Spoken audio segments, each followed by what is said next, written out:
What's going on, Bottom Line viewers? It's Mitch here with Kevil, with Dilly Benilly. We are here for our weekly picks, here for week number 7, a full in-depth preview of every single game. We're going to give you our thoughts, analysis, and break down every game. We're going to discuss it. Week number 7, so we're moving along here in the NFL season. As the weeks go by, we're determining who the good teams are, who the bad teams are. Very difficult season, this 2017 NFL season, to determine that. Has been very, very, very difficult. But we're trying our best here. And the picks have been, kind of tough, at least for myself. I'll speak for myself. It's been tough, man. These picks, you never know who's going to win. I'm saying this right now. If I do poor in this week's picks, if I suck this week, next week and for the remainder of the NFL season, I will use a bag full of paper to determine who will be my picks. So if I suck this week, meaning now, if I suck, hold on.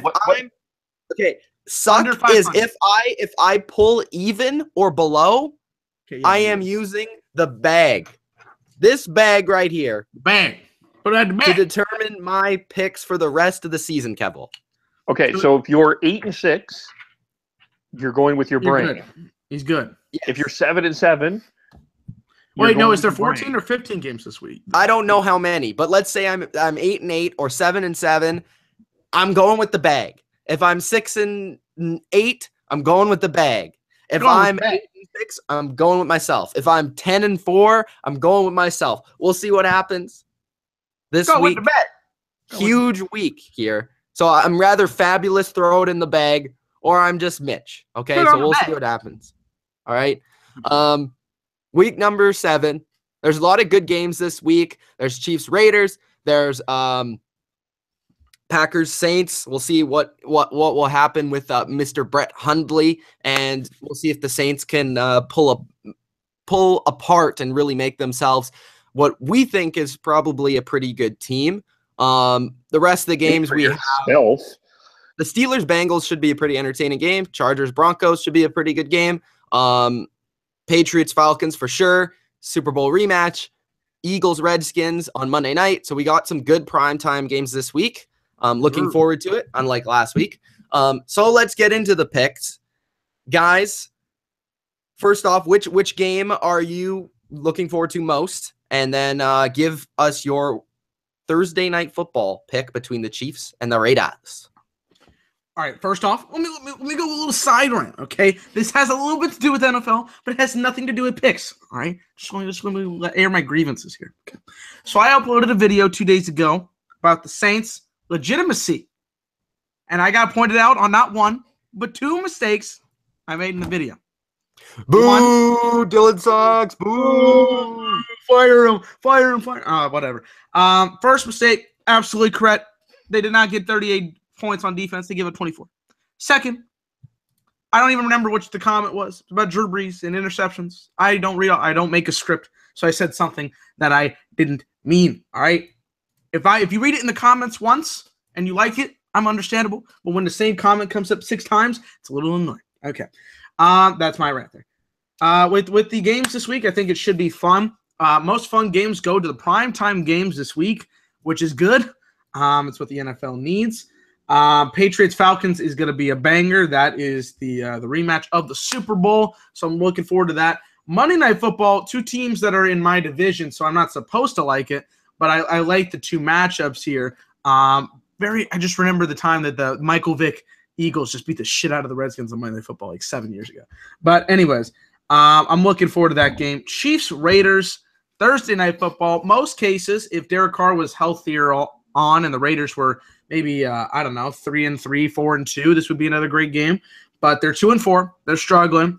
They've had their woes as of late. They've lost 4 in a row. And even though they're home, I'm gonna go with the Chiefs. The Chiefs did lose to the Steelers last week, but I think that was more of a confidence booster for the Steelers than a killer for the Chiefs. I think Alex Smith is still playing good football. Kareem Hunt, I think, against this defense is going to go off. A little bit, the receiver core, we'll see how it goes. But I think this defense will be able to stop Derek Carr, who wasn't able to get much done against the Chargers when they lost that game. I think the Oakland Raiders season after this week, if they do not win this week, is officially down the toilet. And who did AC pick? I have to look that real quick. I don't even have to guess. It's the Kansas City Chiefs. Andy Reid's the greatest coach of all time. Blah, blah, blah, blah, blah, blah, blah. Okay, Kev, give us your word for word what he just said. Yes, correct. Games I'm looking forward to this week that you did not talk about. Tampa Bay Buffalo will be a very interesting game. I also think New Orleans Green Bay will be a very interesting game. I said that. Well, yeah. Well, I also think that as well. Okay. I think the Seattle-New York Giants game, I will be looking forward to that.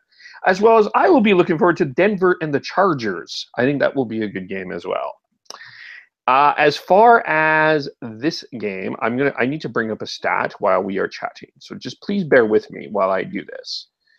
Because this stat is going to explain part of the reason why I'm picking Kansas City.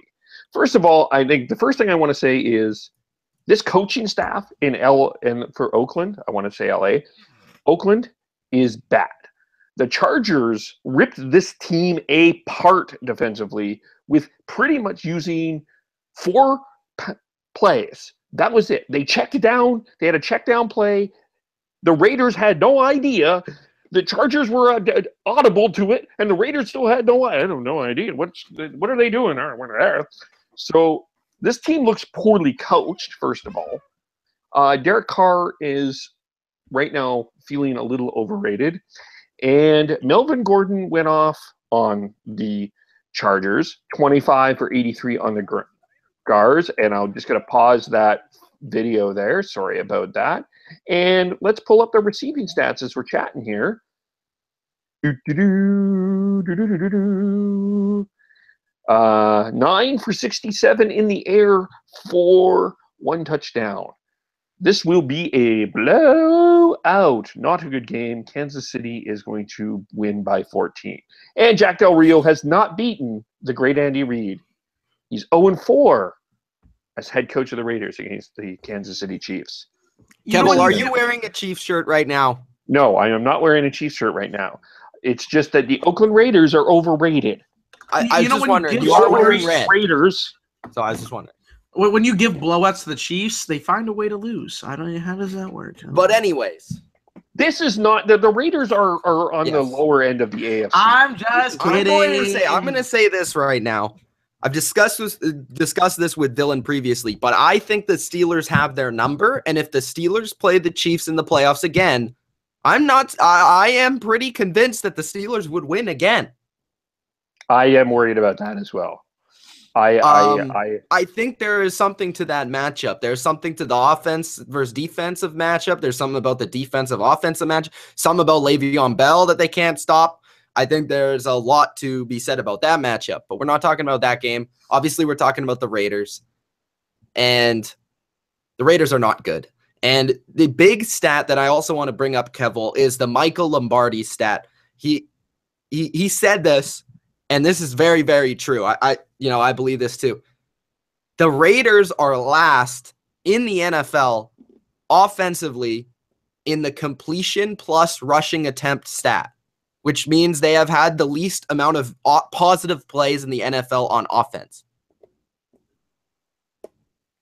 That is not what we expected out of the Oakland Raiders. We expected their defense to suck, and their offense has only really been good for 2 weeks. In the first 2 weeks, they looked dominant, and their defense kind of caught up to them. The Derek Carr injury took a lot of steam out of them, and they have kind of come back to earth to where we kind of expected them to be. Now, I didn't think they would be this bad, but I thought they would be sort of an average team this year, and I feel like me and Kevin have kind of hit that on the head as far as the Raiders are concerned. But this week, I see it the same way you do. The Chiefs have dominated the Raiders. Last season, they did it.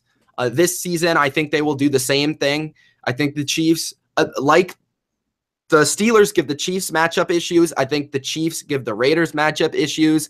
I don't see Derek Carr getting back on track this week. I certainly don't see Marshawn Lynch having a big game. I think that Alex Smith, this offense, will control the clock and control the ball, and they'll be able to put up big points, and I think the Chiefs will win this one. big. I think last week I was expecting them to go out and get a statement, mostly because I thought that the Chiefs needed to win that game because they have this thing with the Steelers where they lose to them for some reason. They did it again, but I think this week is a bounce back week. Good teams and great teams don't lose 2 in a row. I think the Chiefs will take it. So we're all on the Chiefs. And then where the hell is Amari Cooper? No, I don't know. Who is Amari Cooper? Got lost at sea. I might have to get the actor to come out and ask for Amari Cooper. There may be another character named Sherlock Holmes coming up in a couple weeks. Finding people. He is he lost at sea. They signed Amari Cooper to the team, and then they just they're like, all right, you're Amari Cooper from now on. So Amari Cooper, by the way. Okay. Anyway. Game 2, Bucs versus Bills. Bucs versus Bills. Who do you guys got in the Bucs versus Bills? This is a weird game. Bucs did not do well. Jamie Swenson, is he hurt? Is Jamie Swenson hurt? Sweet. I don't know the injury report yet, but questionable, I believe. But I'm pretty sure he's gonna play. Okay. It was a weird game. Arizona almost let them back into the game, but regardless, they lost. Buffalo was on a bye last week, and then the last game they actually played was against the Bengals, who they lost to. So these are two teams that I'm very confused about, and I have no idea. This is one of those games where it's like, okay, this is this year's NFL, so I don't know what to decide on. I'm gonna go with the Bills. For 2 reasons. 1, the Bills are the home team.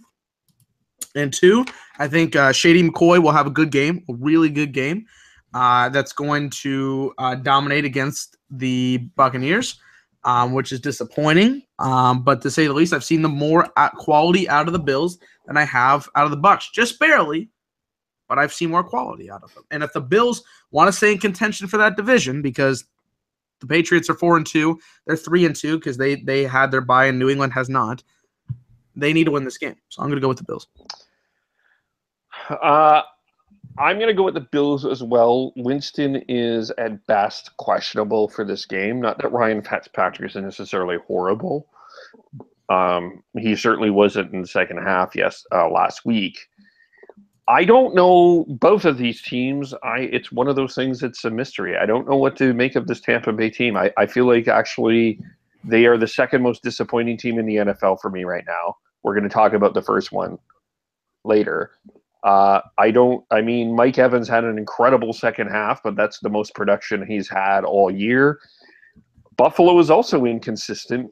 I don't know what to make of them either. They run the ball sometimes they don't. They can walk in and beat Atlanta, and then they stumble against Cincinnati. I don't know. But I feel like Buffalo being at home, I think, is an advantage. And because of that, and because I think that they can run the ball, and Tampa Bay and Arizona did that last week, and quite frankly, New England did that a week before. I do see that as a trend. That's why I'm going with Buffalo.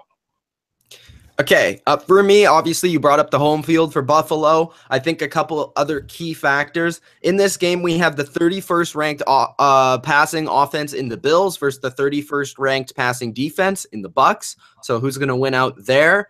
When it comes to the Bills defense, this is a huge reason why I'm picking them. They've been solid all year, and they're first in points allowed. Only 14.8 points allowed this season. So that's very good. That's a strong reason to pick the Bills. And the other reason I'm picking the Bills is Sean McDermott is the head coach of the Bills, has experience against the Bucs from his days in Carolina. I think that carries over here, and I think that the Bills win it in a close defensive ball game, regardless of who's at quarterback for Tampa Bay. But I think either way, that quarterback might make a couple mistakes, and the Bills defense will force them into a couple mistakes. I think Buffalo plays more of a conservative game. I do think that Charles Clay not being there is a huge loss for their passing game. He has been their best weapon overall. So it's going to be interesting to see how they move the ball through the air. But I think Shady McCoy and that defense and McDermott experience against the Bucs will be enough to win this game. Did you say who AC has?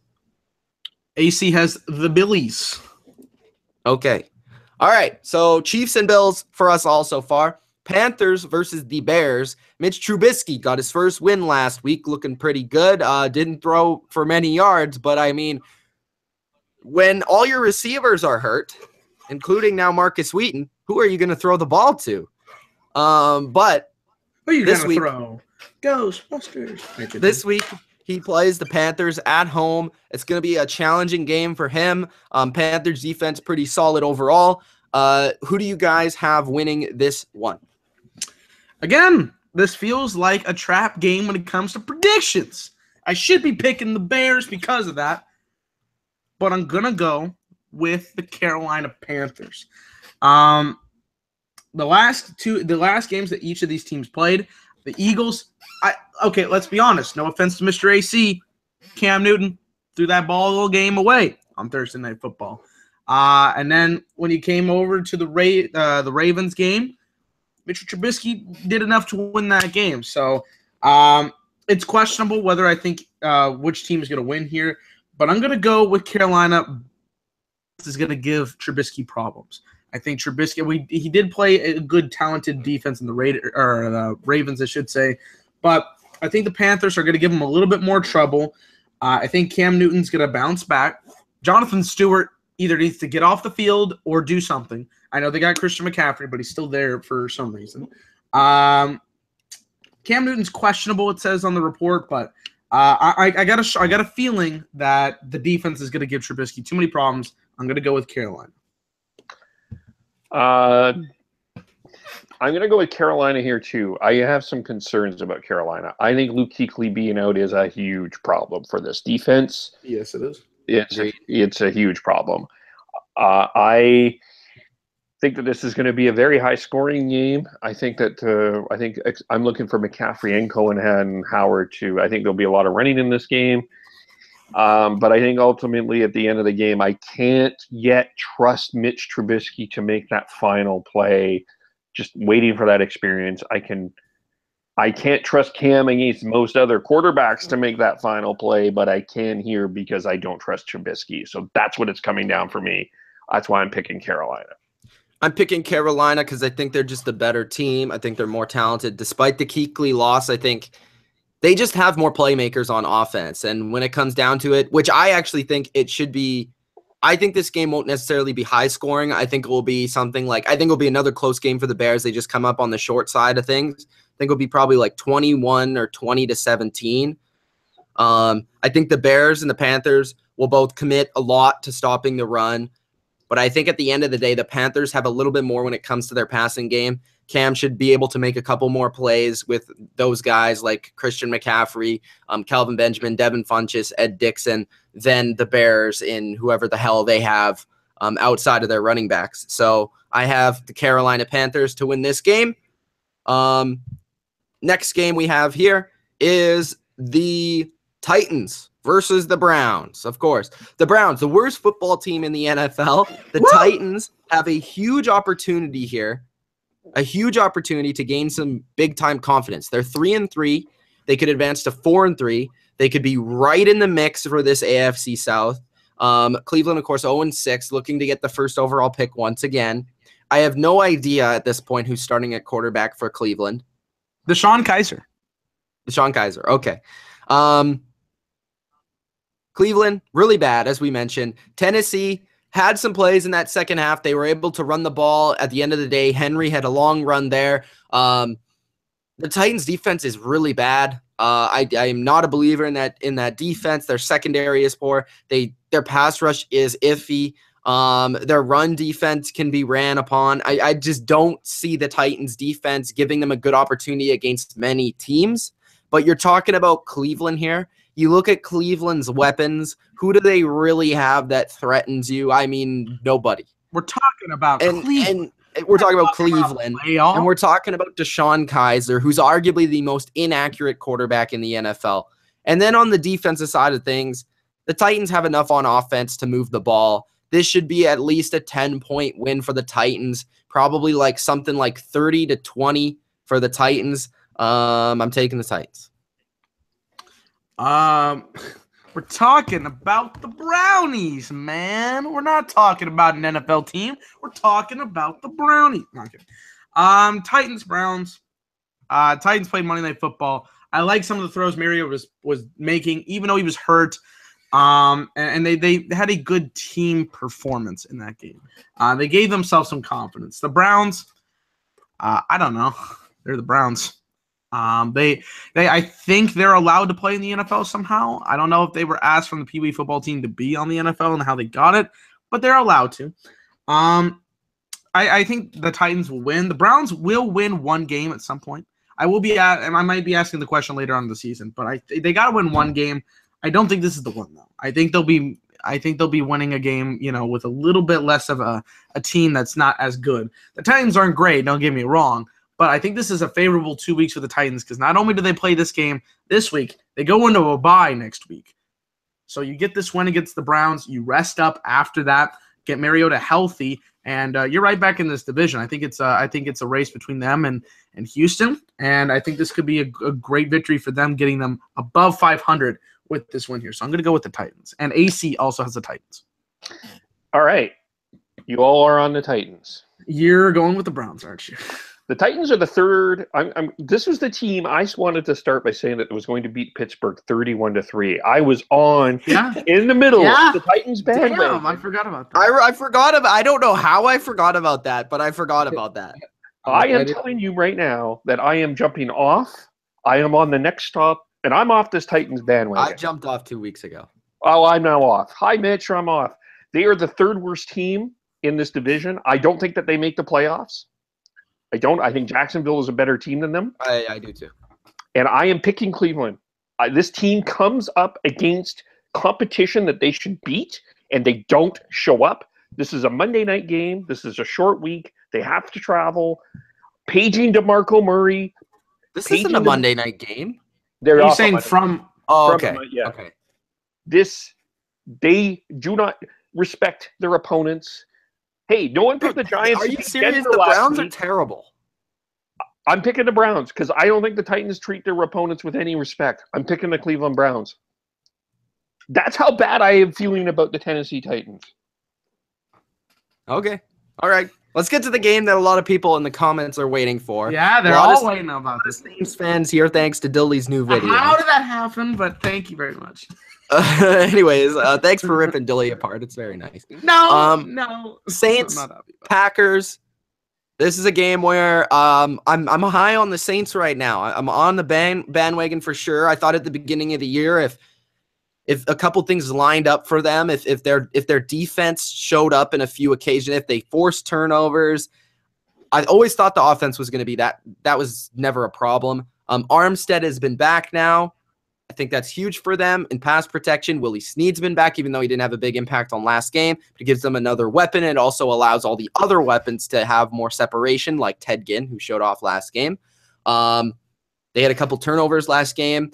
And they've been protecting the ball for the most part, Dylan. For the most part, they've been protecting the ball this season.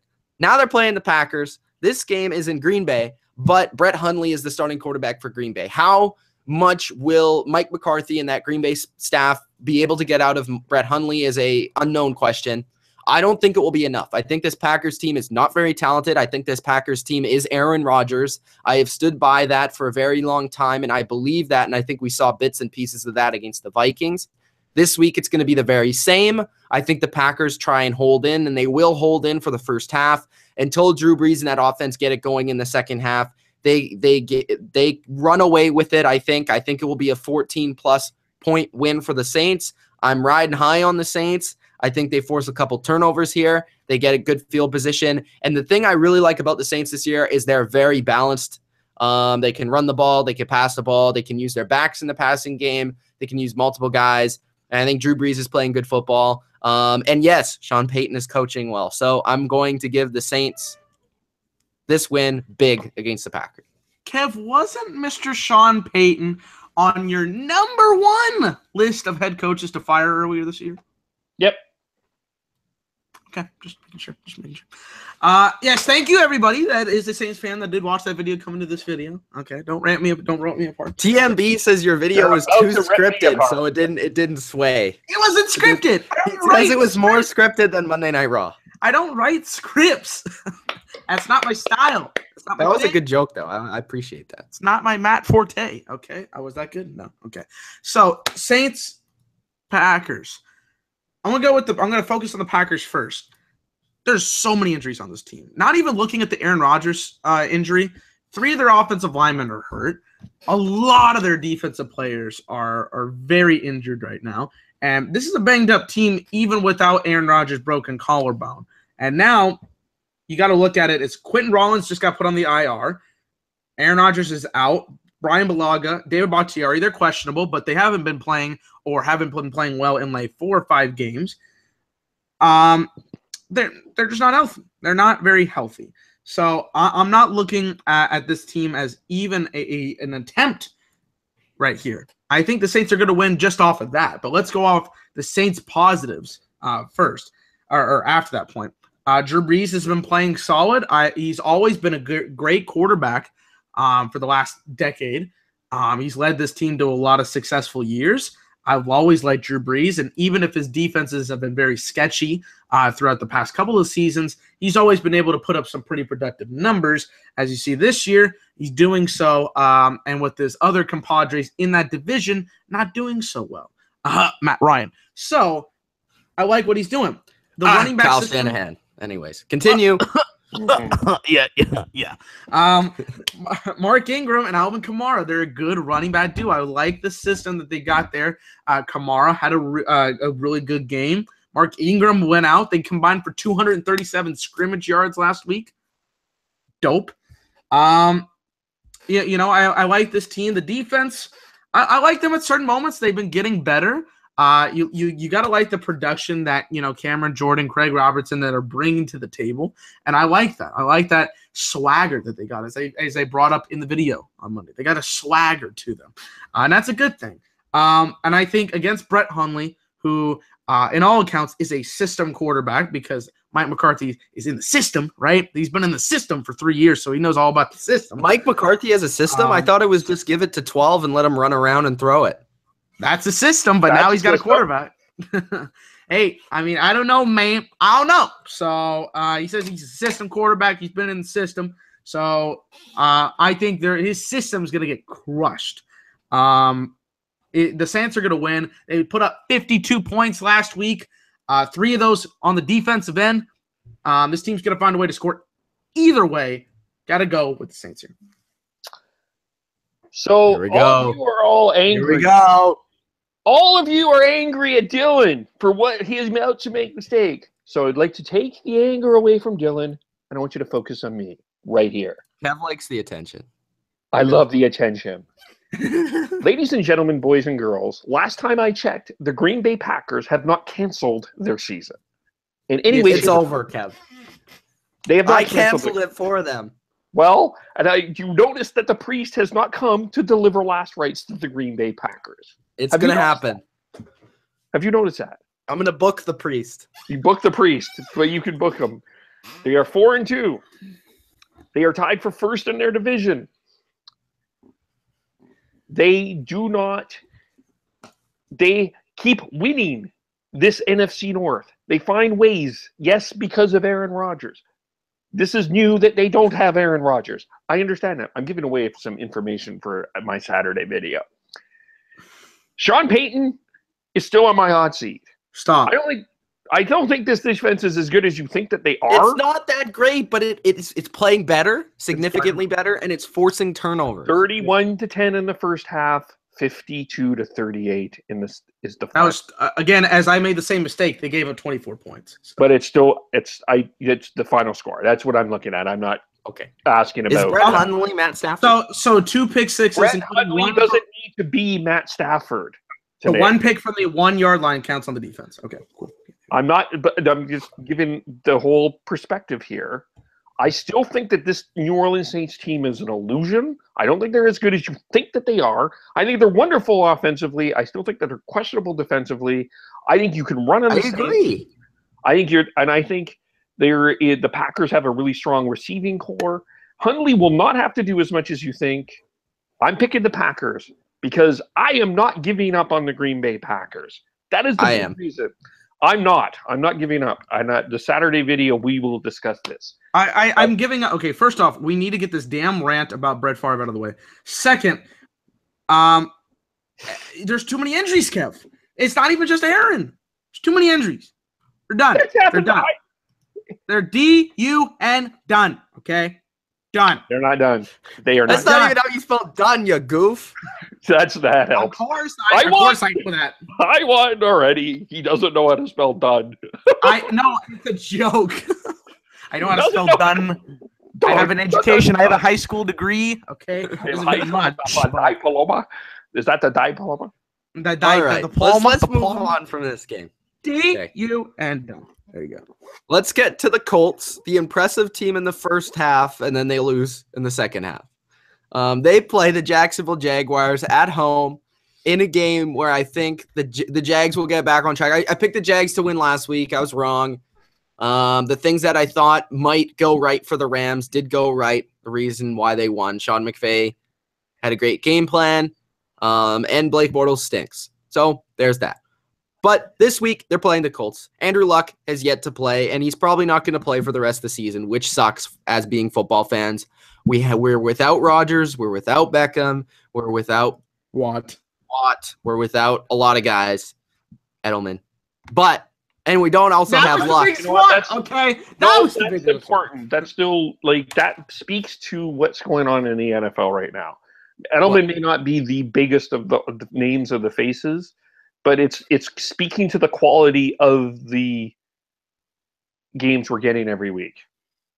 Yeah. 7.5. But also, we're not going to have Luck, too, probably this season. So just as a football fan, it sucks, okay? But the Colts, they're not a good team, especially their defense. Their defense is god-awful. Their offense can still put up points at times, but they're playing one of the best defenses in the league, specifically against the pass. The Colts aren't a dominant running team, even though they've gotten a little bit better this season in that regard. I just don't see it happening for the Colts. They're at home. It might be a little close. The Jags, they'll be able to run the ball in this game like the Titans did last week. Near the end, I think it'll be close. It'll be something. I think it'll be like 13-10 in the third quarter. And then Leonard Fournette, of course, who's, by the way, according to statistics, the fastest player in the NFL. That's correct. He has ran the 2 fastest touchdowns this year. And he is 240 pounds. Think about that. He is making cornerbacks quit running after him, and he is the size of an outside linebacker in a 3-4 defense. I wonder where Eddie Lacy's at. Anyway, he's in Seattle. The Chinese food place. But the Jags will win this game. I have too much confidence in their defense to turn it around this week and beat the Colts. I love Jacoby. I love what he's been doing this year, but the Colts just aren't talented enough, especially on defense. So I'm going with the Jags. God damn, I want Timberwolves to win this game. Okay, that's not what we're talking about. Jags, Colts. I saw the Colts play hard for the first half, and then they just kind of lost their mojo. I like Jacoby Brissett. But you're playing against the Jags defense that is legit. You got the cornerback situation with Ramsey and Bouye, who are looking good. And even though they lost the game last week, I still like what some of these guys bring to the table. If they did not have a guy named Blake Bortles, I would like this team. I would. It always takes is one player for me to just be like, I hate this team. And it's Blake freaking Bortles. Okay. Regardless of that statement, the defense is too good. Fournette is going to go off. He has 130 carries, 596 yards, and 6 touchdowns. So he's trying to be up there for Rookie of the Year, which I put him at number 2 on the list earlier this year. Myles Garrett, I did not know was not going to be playing, so technically number 1. But I got to go with the Jaguars. Defense, too solid. Fournette going to kill him.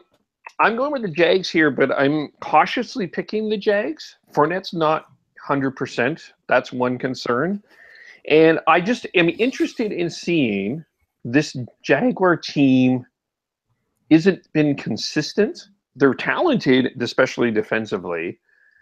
But they're another one of these teams that seem to play to the level of their competition, who, by the way, the Colts are only 1 game behind them. Yeah, I just feel like with the Jags, it's more like their offense is so bad and one-dimensional that, like, the other team just eventually wears down their defense and they eventually get points. Yeah, that's because they can't pass the ball. No. They pass it 10 times a game. Yeah. That game plan is not going to work forever. That has to be fixed. So I'm cautiously picking the Jags here because there are times when I'm feeling confident about the Jags that they let me down. So my pick is with caution. I would definitely, I'm going to be interested to see when Mitch and AC talk about their bets this week, what they do with this one. This is an interesting bet.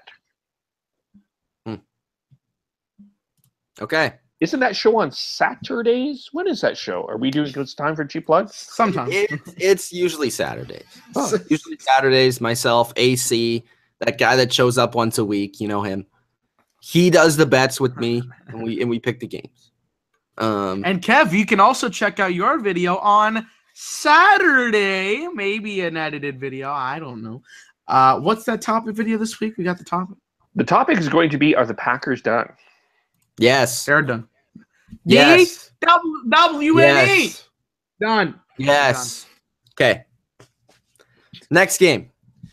Kevil's favorite team in the NFL, the Arizona Cardinals, take on the Los Angeles Rams in a game for first place in the NFC West. Yes! Yes! How is the division rival game in London, England? It's in London. It's in London? Yes, it is. No, it's not. Yes, it is. It starts at 1. It's Eastern. in London. Yeah, Where? Really? Yep. Why are they playing it at 12 p.m. then? Anyways, okay. I'm going with the Rams. I will say this on the Cardinals side. Adrian Peterson has given them something. Now, I'm not saying Adrian Peterson is great. I don't even think Adrian Peterson is a top half running back. But what he does give them is he gives them the threat of the running game. He gives them someone that can actually run the ball. And in Arizona, he's had success through the first week because he's been given opportunity. He's not just given one carry, then taken out, given one carry, then taken out. He gets to get on a roll. He gets to carry the ball multiple times and break away. And I think that's positive for him and positive for the Cardinals because now they have a multi-dimensional attack. It's just not Carson Palmer throwing the ball 50 times, which is a huge complaint from Kev. The Rams, though, are the better team. Despite me not believing in them to the extent of some other people, I still love Sean McVay. I think their offense is extremely creative. They'll find a way to move this football like many other teams have against the Cardinals, specifically through the air, targeting the opposite side of the field from Patrick Peterson. I think Robert Woods has a huge game in this game. I think Todd Gurley will have some nice runs and some plays in the passing game. I think the Rams will slow down the Cardinals. And I think at the end of the day, I'm just not a believer in Carson Palmer at this point in his career. I'd rather have Jared Goff. And I think the Rams riding high, confident. They also have more experience in this situation in London. So I'm going to go with the Rams. Mitch, if there was one word to describe Adrian Peterson's day last week, what would it be? What's the word? Tough. Mind-blowing. Mind-blowing. That is the word I would describe this game. Gucci Mane, mind-blowing. It was weird to see last week that a guy that had gotten 80 yards with the Saints just crush it, right? I don't expect the same production, but it was very nice to see Mr. AP do that. The Rams last week won a competitive game against the Jaguars where these were two teams were like, huh? What? Why? How are these two? Are we dreaming still? Are the 2017 Los Angeles Rams legit videos still around? I don't know. Are they legit? So they just lost. If Cooper Kupp makes a catch, this team's 5-1. I want to point that out. They beat the Jags. They got the opening kickoff for a touchdown. They won ever since. The Cardinals combined age between their quarterback, the running back, and the receiver is 102. So that's dog years. I picked the Cardinals last week, right? Who did they play last week? The Bucs. Yes, I think so. Okay. Yes. I'm happy I was right on that. They're doggum old. My dad might have even seen, one of them still playing football back in the 70s. They're just old, right? I think the Rams' youth is going to be to their advantage in this game. I don't use youth and old in age very much, but I think it's going to be a key factor. I think Jared Goff is going to have a good game. I think hopefully Gurley, I believe, might be coming back to the form we saw earlier this season. I think he'll have a really good game. I don't know. I haven't seen too much of the Cardinals. I can't believe in the Cardinals, even though they're 3-3. I'm going to go with the Rams because I think they're the better team, and I want this team to be like competing with the Seahawks for the division. So, going Rams. I know. Hello, it's me. No, it isn't bad. Hey, it's the old man. No, hold on. Are you going to be on? You're It's the old man. I am actor. Actor, you're old. No, I am brilliant. I am here to talk about a performance. No, wait. You're here to talk about Ben Roethlisberger, right? No, I tired of Benjamin Roethlisberger.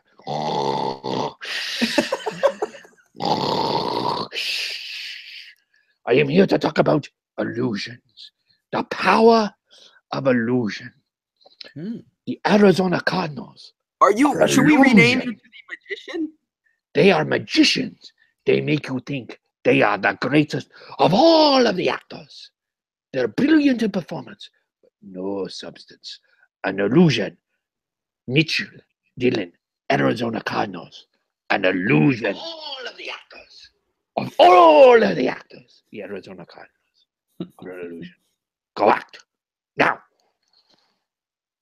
Act. That was the actor, not the old man. He was here to proclaim that the Cardinals are old and that they are what Kev says they are. They are who we thought they were. They are, yes. They are who we thought. And we let him off the hook. This week's the anniversary of that, by the way. Did you know that? Rest in peace. I didn't know that. Are you picking the Rams? I'm just guessing.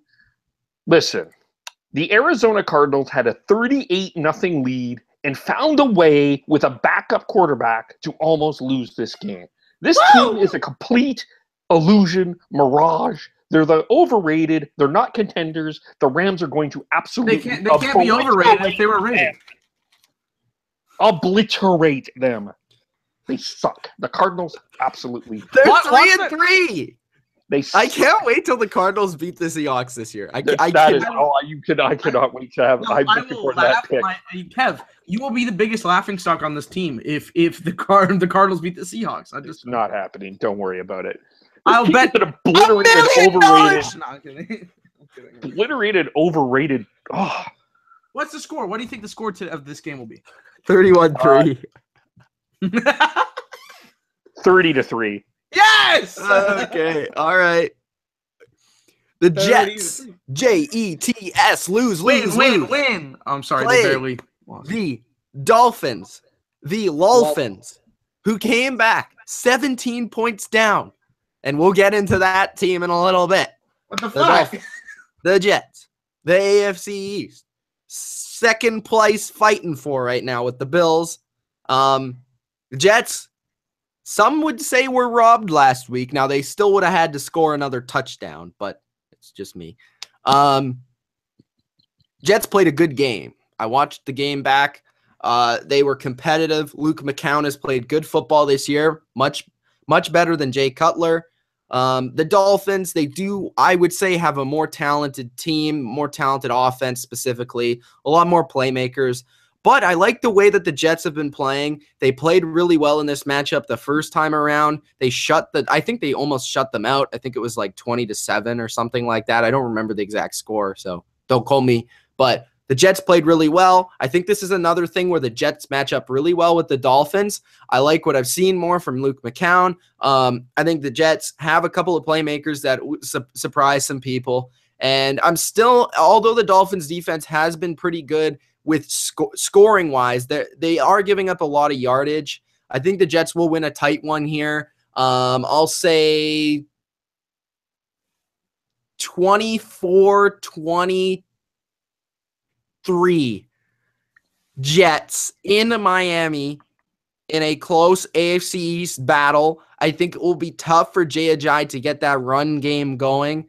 And I think that overall the Jets defense is better than people think as well. So I'm going to go with the Jets. I just like the way they've been playing a little bit more. This is a team last week that was up 14 on the Patriots. And they kind of let it slide. Tom Brady got them back in the game. And the other way around, the Dolphins were down 17 to a team that always chokes and then came back. So decide who had the better performance, quite honestly, there. What do you guys think about this game? I have the Jets. I'm sure somebody has the Dolphins because it could go either way. AC has the Dolphins, so there you go. Kev, you were the only one on AM with me last week. How many points did I predict at most the Jets were going to score last week? The amount that they did. Exactly. Okay. Mind-blowing. Predictions-wise, I said the most they were going to score was 17. And even though controversy came with the touchdown, how many points they score? 17. The Jets are playing the Dolphins. The Dolphins came back from 17 and won the game against the Atlanta Falcons, which we will be talking about later on. I have no idea on God's green earth how the Dolphins came back, but I'm still going to pick the Jets, Jets. Because I have zero. Negative. Donald Trump says Jets 99-2. Yes, exactly. I have negative faith. Negative faith in Jay Cutler, okay? I get it. Both these teams have 3 wins. The Dolphins 3-2. Well, I mean, they could be 3-3 if they played week 1. I don't know. Regardless, they already had their bye. But they didn't play week 1. Ooh, spooky. So the Jets, they had the momentum. They almost won that football game. They almost did. They almost beat the Patriots. They could have been 4-2.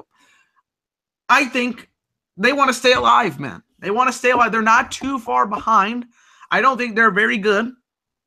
I said they were going to go 1-15. They're already 3-3, so they've already beat my expectations.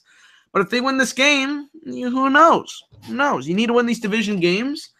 I think the Jets just have a little bit more up on them, and I cannot stand Jay Cutler, and I'm not going to trust Jay Cutler. So, because every time I do, the other team wins. So I'm going to go with the Jets. Jets. Yeah, we'll talk about. We keep teasing. We're going to talk about the 17-point lead later. We're going to talk about it. Yeah. I just look at this. 28-3. Yeah, exactly. Bless you there, by the way. I just look at this Jets team, and I think it's really time that we start giving them a bit more respect than we are giving them. I'm not saying that this team is great, but this team has come and played hard every week. And, I mean, sometimes they've really struggled, and sometimes they've been able to win, and that last week was kind of controversial loss, and we've underestimated them. But I just look at this Dolphins team, and I just don't see a team. I look at the way that wasn't because of the Dolphins doing anything necessarily last week to tease more. I think the Jets win this game. I know it's in Miami, but I'm with it. I think I'm picking the Jets. I think they just can squeak this out. They'll keep this low scoring. They'll keep it tough. And I think it's one of those things like Carolina, Chicago. I trust Josh McCown more than Jay Cutler. And Josh McCown actually took over for Jay Cutler as the number 1 quarterback in Chicago. People don't remember that. What are you doing? Whatever Dylan is doing. Okay, let's move on to the next game. I'm showcasing who the winner is here. Ravens versus Vikings. So a lot of people think the Vikings are this team on the rise. Now that A-Rod is down and out, I still have my concerns about the Vikings. I look at that offense, and I just don't think it's good enough right now. I think the quarterback play needs to be improved. I think without Dalvin Cook, this offense is no longer explosive. We saw the team without Stephon Diggs last week, who is an underrated receiver. Adam Thielen still doing work. The defense is still really good. They'll do enough to win this game against Baltimore, but I still have my concerns about this team being a contender in the NFC going forward because of that quarterback spot and because I'm not sold on McKinnon and Murray to carry that ball with that quarterback spot being a question mark. When you have a quarterback spot that is like the Vikings right now, where you really have 3 quarterbacks that are average at best, you have a running game that is like average at best as well. And that doesn't really work out to being a successful team, as good as your defense is. So I'm concerned about them as contenders. But I think the Vikings win this game. I think the Ravens are very much in the same boat as the Vikings. I just think their defense isn't as good as the Vikings. The Vikings are at home. They played better football this year. The Ravens, I wish the Ravens were healthy because I think they would be a good team. If they were fully healthy, they would be a good team. But they're not, and there's a lot to say about that. But the Vikings are going to win this one, I think, 24-13. McKinnon had 69 rushing yards and touchdown and 30 receiving yards and touchdown, but ain't none of my business. It's not my business. Okay, so the Vikings are playing the Ravens. Ravens were playing a hard-fought game against the Bears and took the L in overtime. I was kind of questionable as to how that happened. I still think the Vikings are a better team, if not only because of their defense. I think their defense is still very, very talented. Is Diggs still questionable? Is he coming back? He's questionable, yeah. He's questionable. Okay. Sam Bradford's doubtful, so Case Keenum will get the start. Anthony Barr is questionable, so think about that as well. But I still think this team is a better team. There's too many injuries for Baltimore. I think Minnesota has to capitalize on the fact that their division rival is, without their quarterback. They're 4-2 as well. Detroit's 3-3, so they're 1 game behind. They need to win these games against teams that are subpar right now. And Detroit's on a bye this week, so take this win. Take the win. Go a game and a half up and make your stance. I'm going to go with the Vikings on this one. They have to. I think this is a must-win for the Vikings. I agree. I agree with you. It's a must-win. I absolutely agree with you. But I'm picking Baltimore. What? Whoa. You don't like Baltimore. I don't like Baltimore, but I don't 3-13. I don't like what I'm seeing from this Minnesota team. I think that right now you could argue that they're in the power rankings maybe second, but this is a team on the decline. Quarterback play is suspect. Looking a lot like last year. Yeah. Wide receiver wise, little suspect. Running back wise, little suspect. And that game with Green Bay, even though Aaron Rodgers was out, was a lot closer than it should have been, considering everything that we were talking about. I just look at the Ravens. Yeah, they stumbled against the Bears, and they stumble every once in a while, but they pull some of these out. And you know what? I'm not a big John Harbaugh fan, but I do actually think his coaching staff is actually stronger than Mike Zimmer's coaching staff. And for that reason, I'm going with Baltimore. I never thought I'd see the day where Kev would pick Baltimore. He predicted them to go 3-13, and they're already 3-3. So, what in the hell are you doing, Dylan? By the way, guys, all your comments will be answered at the end of the video. I know we're getting a lot of them, but yeah, I just want to let you guys know that if you're waiting here live. Trying to do something with my hair, man. I'm having a very bad hair day. So the next game is the Cowboys and the 49ers. Ooh, okay. I have this urge to pick the 49ers. Don't do it. I don't know what it is. It's not a smart move. It's not. No. I think the 49ers are going to win this game. Stop. I don't know why. Stop. I don't know how. Put some respect on my name. But the 49ers are going to win this game 27-24 and get their first win of the season. I don't know why. I don't know how. Brian Hoyer is not starting. CJ Beathard is the new starting quarterback. You think CJ Beathard is going to Cowboys? In the past has torn apart the Cowboys defense. And I understand that the 49ers have no weapons on their team. They're doo-doo. But they'll find a way. And remember that week 2 game last year where the 49ers were leading the Cowboys, and then the Cowboys made a comeback? First of all, I think it was like week 5. I don't think it was something like that. Okay, whatever. Was it week 2? The 49ers were worse last year. They have lost a record of, according to Bodo Winter, 5 games in a row by less than 3 points. They finally get a win here. I don't know why. I don't know how. But the 49ers will win. Okay, first off, this guy, he's going to hold the L, all right? If he picks him against the Chiefs, I don't care because the Chiefs are an actual good team. Put some respect on the Cowboys' name. Zeke is playing for at least 2 more weeks, so that's already a win for the Cowboys in terms of helping them win this football game. They're going to put up more points against the 49ers. I'm predicting it, just like they did last year. They got it up in the second half. They started off slow. CJ Beathard, I don't care if our defense is shit, is not going to demolish it. Jordan Lewis is actually becoming a better cornerback, so I like the production he's getting. This 49ers team has nothing. They have Carlos Hyde and then nothing. So, with that in mind, the Cowboys are going to win. Ezekiel Elliott is there. Dak Prescott is a top 10 quarterback in this league right now and is producing. I said that. I didn't say you didn't, but I'm just putting that out there. Dak Prescott is a top 10 quarterback right now that has talent, that has his receivers, that is going to be making plays. The defense is questionable, but that is against teams that are actually, hear me out, good on the offensive side of the football, and the 49ers are not because they had to bench Brian Hoyer for CJ Beathard. So the Cowboys are going to win this game, and if the Cowboys don't win this game, I'm going to shoot myself because if we can't win against the 49ers, I'm going to be pissed. I like, honestly, this week was so refreshing that I watched a Cowboys game because my blood pressure wasn't 150 to over 86, which is very unhealthy, okay? Very unhealthy.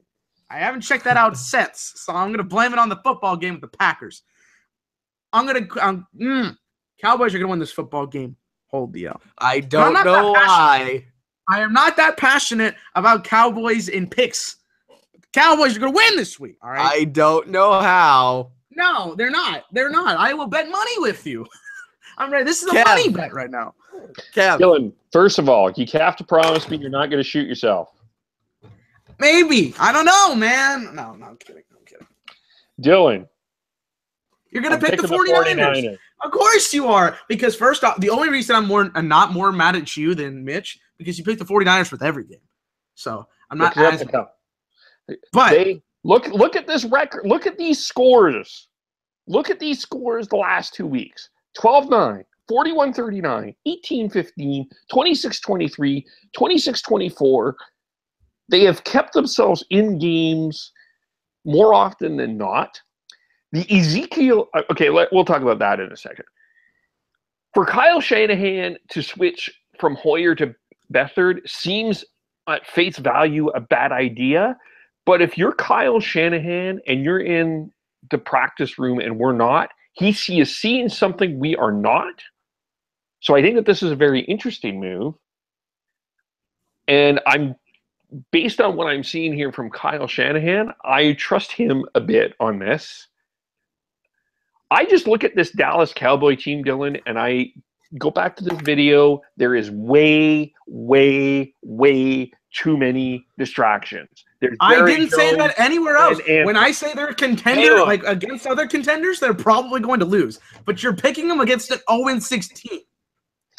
There is Jerry Jones distraction. There's the Ezekiel Elliott, is he in or is he out distraction. There's a national anthem distraction. There's this distraction. There's that distraction. And the fact of the matter is, they're the third best team in the NFC East. This team is not as good as you think. They are maybe I'm going to be interested to see. I say this game is good. I want this team to be good. He didn't say they were good. He didn't say they were good. But I want this team to be good. His offense is good for you. His defense and is I think that this team thinks they are better than they actually are, and they're going to get a humble pie this week. I am more confident than Mitch. All right, shocked that I'm not the only one picking the 49ers. First off, AC and my brother AC, who is an Eagles fan, picked the Cowboys, so I'm going to give him as a hug, even though he's an Eagles fan. He also said he went chalk this week. He didn't pick one underdog this week. I don't give a shit. He still picked the Cowboys. So, second, I can't even say names correctly. Rob Iman with my favorite comment. I will come on air drunk if the Niners win because I'm going to be pissed. That's not true. But I'm telling you right now, the Cowboys offense is going to win in this football game. The defense. I can see it. I just have this feeling. If you guys tell me why you, with what receiver is going to get Dallas to this promised land? Who's this Dez guy? Dez, first of all, Dez is not playing a good corner. He is not playing an elite corner like he has been playing the last 4 weeks, even in the rest of the season. He's not matched up against any good corners in the 49ers roster. Because although I don't think Dez is as good as 4 years ago, he's been matched up against good cornerbacks all year, and now he's going to get a break. So he's going to have a good game.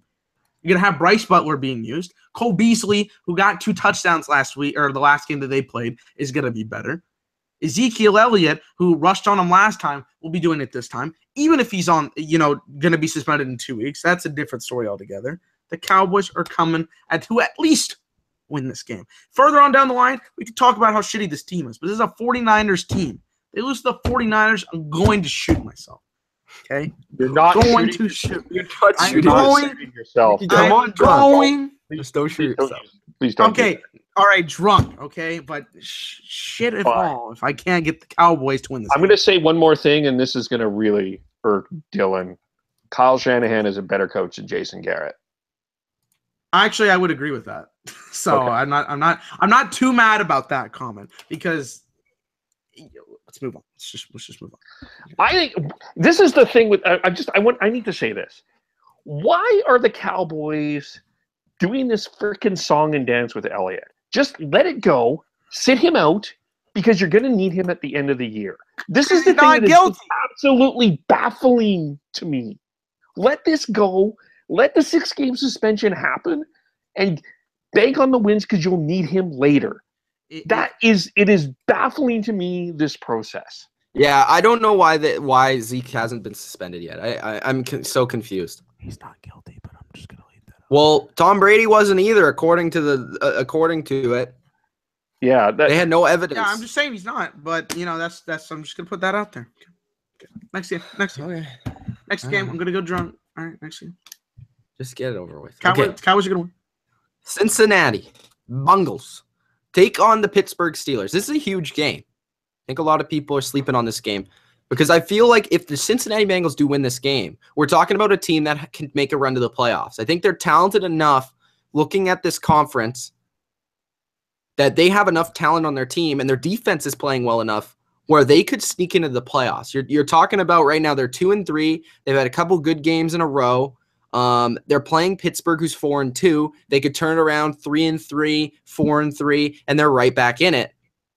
Now, I'm not picking the Bengals, but I think this game will be really close. Reason I'm not picking the Bengals, I liked what I saw from Pittsburgh last week. I think they sort of gathered themselves. Le'Veon Bell is playing great football. They realized what I've been saying since the beginning of this year, and then all the way back till mid last year. This is Le'Veon Bell's team. Run the freaking ball. They're doing that. Big Ben can claim after the game how he made one fluky-ass pass and tipped off 14 people and went into Antonio Brown's arms. Whatever, okay? But this is Le'Veon Bell's team. This defense is good. I have faith that Pittsburgh can win this game at home. They're typically very good there. And Cincinnati typically does not win in Pittsburgh. So I'm going to go with Pittsburgh in this game. I think they're the better team. I think they're a contender in the AFC. But if the Bengals win this game, look out because the Bengals could go to the playoffs. You know how many offensive snaps Antonio Brown and Le'Veon Bell have with football this year? Over 70%.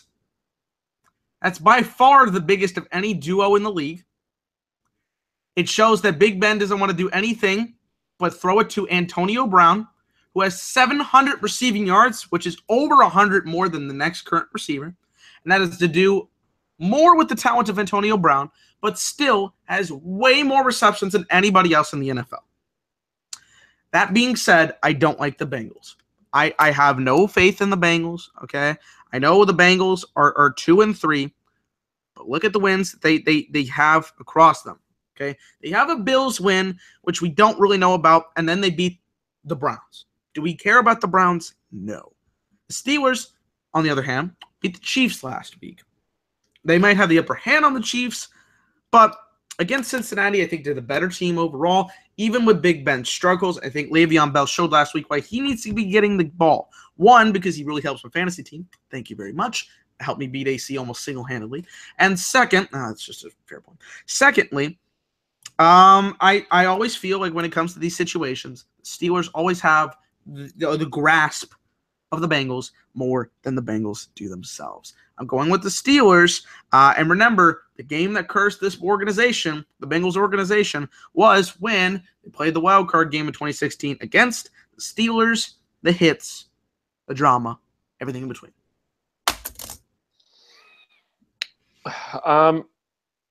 I just simply don't trust the Bengals. I don't. I can't trust them. Marvin Lewis was also on that hot seat. And, we keep talking about the talent of the Bengals. We keep hoping for this corner. And this is a huge game for them because if they can win, you're right. I mean, it puts them in a real good driver's seat. But they're 12-3 in the 2010s against the Pittsburgh Steelers. And I keep been thinking about this since last week. This Ben I should have retired and I don't have it anymore is almost a motivation factor for Pittsburgh in some weird way. And of course, Ben is going to always make this about Ben because that's what Ben does. But, and I don't like the way that this Pittsburgh team is running. I don't think that they were necessarily fantastic last week. I mean, as much as we look at what Kansas City should have done and should have blown them out, the way that Kansas City started, Pittsburgh should have walked away with a pretty big blowout, and they didn't. So I'm still shaking on the Steelers, but I think in this case, I just don't trust the Bengals. I can't trust them, so I'm picking Pittsburgh. Okay, I know we're not on the game anymore, but I just want to get another reaction to the Cowboys. You guys seen the Cowboys? This is how I feel. Let me give you your points. Okay, hold on. Skip. You know what? Skip. Skip would be saying how they're going to win by 40. Anyway, Skip would be like, Skip doesn't know the other teams. I want to answer this question. Somebody asked, when are we going to see Landry Jones? I'm going to answer this, never, because he sucks and because Big Ben is going to play until he dies. Okay. Broncos versus Chargers, another massive game that I will be watching for sure. You guys know that my second team is Chargers. Losers. Okay, I'm sorry. They're playing good football right now. They're on the road. I said that they could be going to the playoffs, Dilly Vanilli. They got a shot. No team has ever gone 0-4 and made the playoffs. Phillip Rivers is giving them a shot. The Chargers defensive line's giving them a shot. But I'm going with the Broncos. Wow, my God. I can't believe you did it. Can't believe it. Even though the Broncos shit the bed last week, I think this is a huge revenge game for them. I think they need to turn this around. I believe in the Broncos as a good team. I think that defense is literally going to be trying to take people's heads off in this game. They are going to be angry. The only way they lose this game is the way they've been losing every other game. Hey, Trevor Siemian, you are not Aaron Rodgers, okay? You know what your team is. Your team has a good defense. Rely on the run game. Make the passes when you can. Don't force it. Don't make stupid plays. Don't pretend like you're all-world quarterback. Just be Trevor Siemian. Thank you. And you'll win the game. Okay. Broncos will win. I just think they're more talented. Even though I love the Chargers, I think it's going to be really close. But we saw the Broncos dominated that game the first time they played for a long time. The Chargers made a miraculous comeback. I don't think that's going to happen twice. I think the Broncos will take it. And that Chargers run defense is not good. I think CJ Anderson will have a good day. Guys, what's the stat I've been putting up there most of the season? I've just been telling you guys. 45 passes. 40 passes. If an NFL quarterback throws 40 passes in a game, 95% of the time they're going to lose. Unless your name is Aaron Rodgers or Phillip Rivers, who have both done it one time this season. Or Thomas Edward Brady. Or Thomas Edward freaking Brady. You're not going to win football games throwing the ball more than 40 times. How many times did Siemian throw it last week? 50. 50. Despicable. despicable, okay? Blasphemous if you're Stephen A. Smith.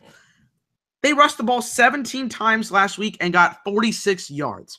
The definition of last week's game, there's a lot of definitions. One I would say is embarrassing, but another I would say is a trap game because they didn't estimate the fact that the Giants team was looking for a win.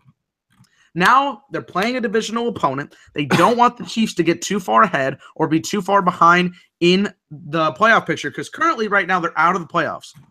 They're the 7th seed in the AFC. So they need this win against the Chargers team that, oh my gosh, has been hotter. Okay, according to Mitch, they are hotter. I'm not picking the Chargers though. I'm picking the Broncos. If they get the game solid, the ground control game comes back. They stop Melvin Gordon.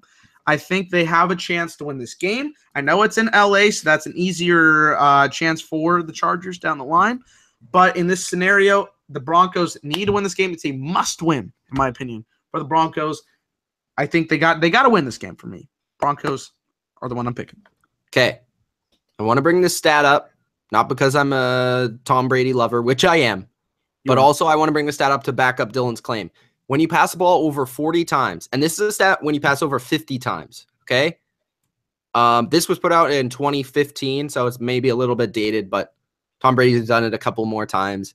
Second place was Peyton Manning. He hasn't done that because he retired and he was sucked in 2015. But anyways, okay, so the Patriots and Tom Brady are the best team throwing the ball over 50 times. Not really surprising, but they're the only team with a winning record, 15-7 with Tom Brady passing the ball 50 or more times.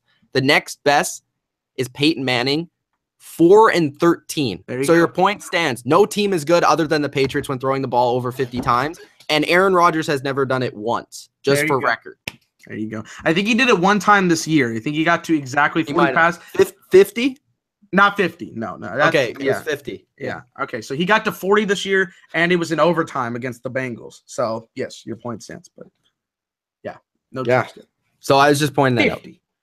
Okay, well, first of all, I want to bring up the most important thing about this game. For the fans in Los Angeles, the address of the stadium, again, is 18400 South Alvin Boulevard in Carson. If you go down Avalon and you turn left, I think as you come north, there's a market and then the stadium's right beside it. This game is also played. It says LA, but I also believe it's played in Denver. Yes, I somehow they got it in both arenas. Yeah. Congratulations. Yeah, there's a tennis center over there. LA Galaxy play there. If you go on to Ticketmaster or to LosAngelesChargers.com, there are tickets available and you can pick them up and enjoy the game. That's the first thing I want to say. So I wanted to bring that up here. Yeah, I think the Broncos were trapped. We're going to get into what happened here with the Giants. I think that there was a lot of things they were not expecting the Giants to do that they ended up doing. Play good football. Yeah.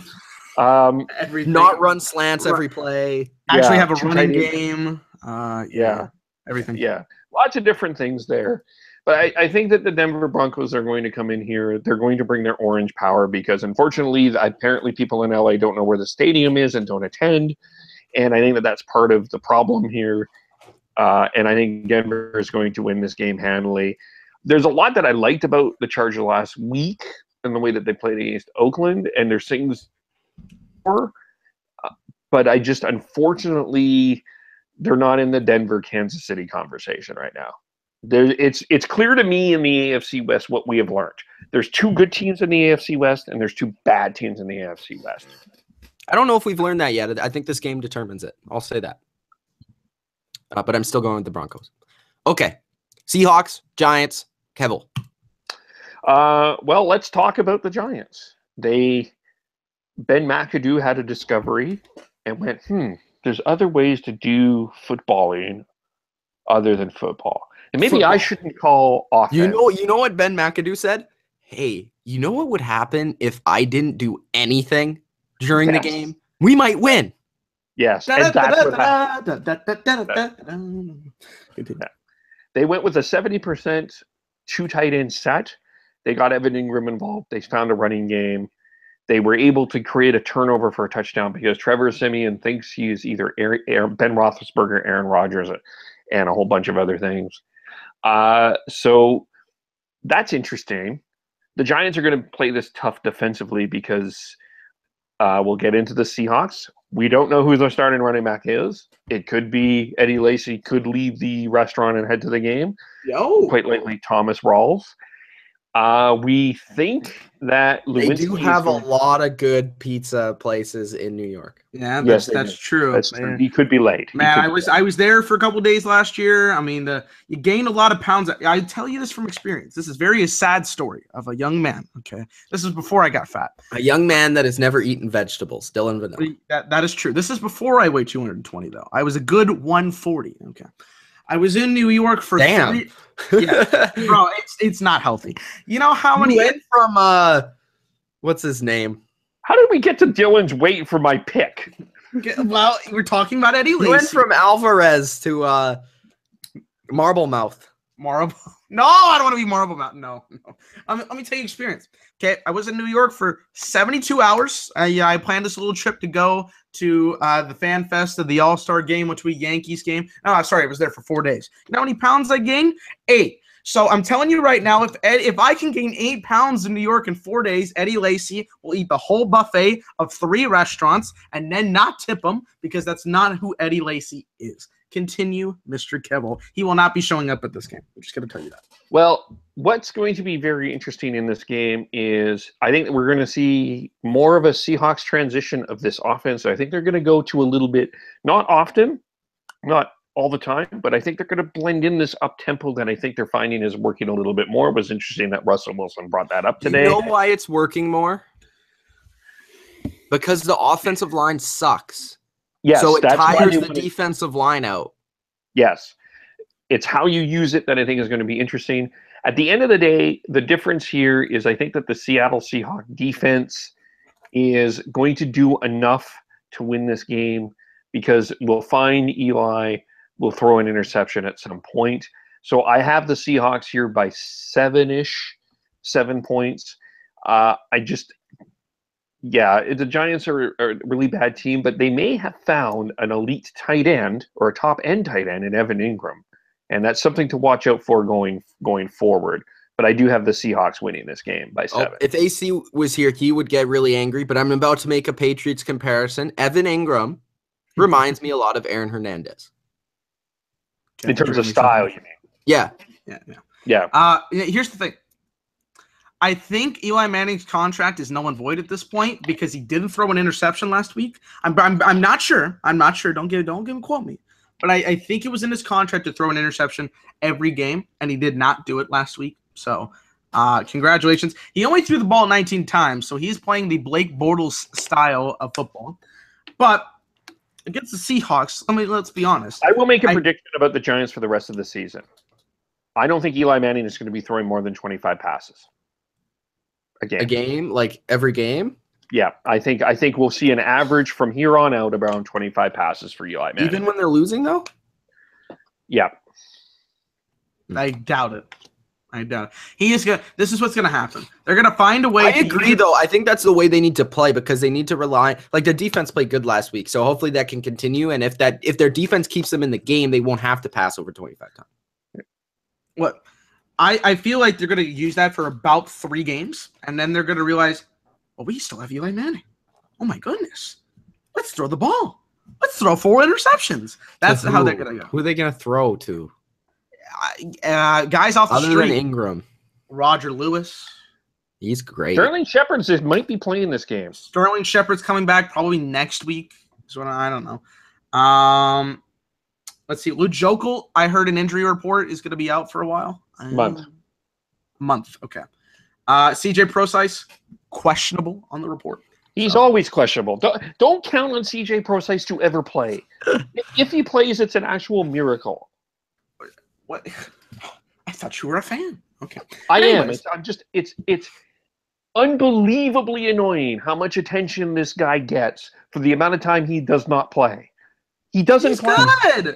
He's good. I don't know if that's true or not. I haven't seen him play. He reminds me of a guy that I once nicknamed Raz I.R. Dowling. Go ahead. CJ Procise is questionable, okay? All right? Chill. That has no impact on this game. CJ Prosise will always be questionable on every. Watch CJ Prosise goes off for 125 yards and he does. That ain't gonna happen. But I'm just saying, watch if it does. Okay. Back to the game. I even made my prediction.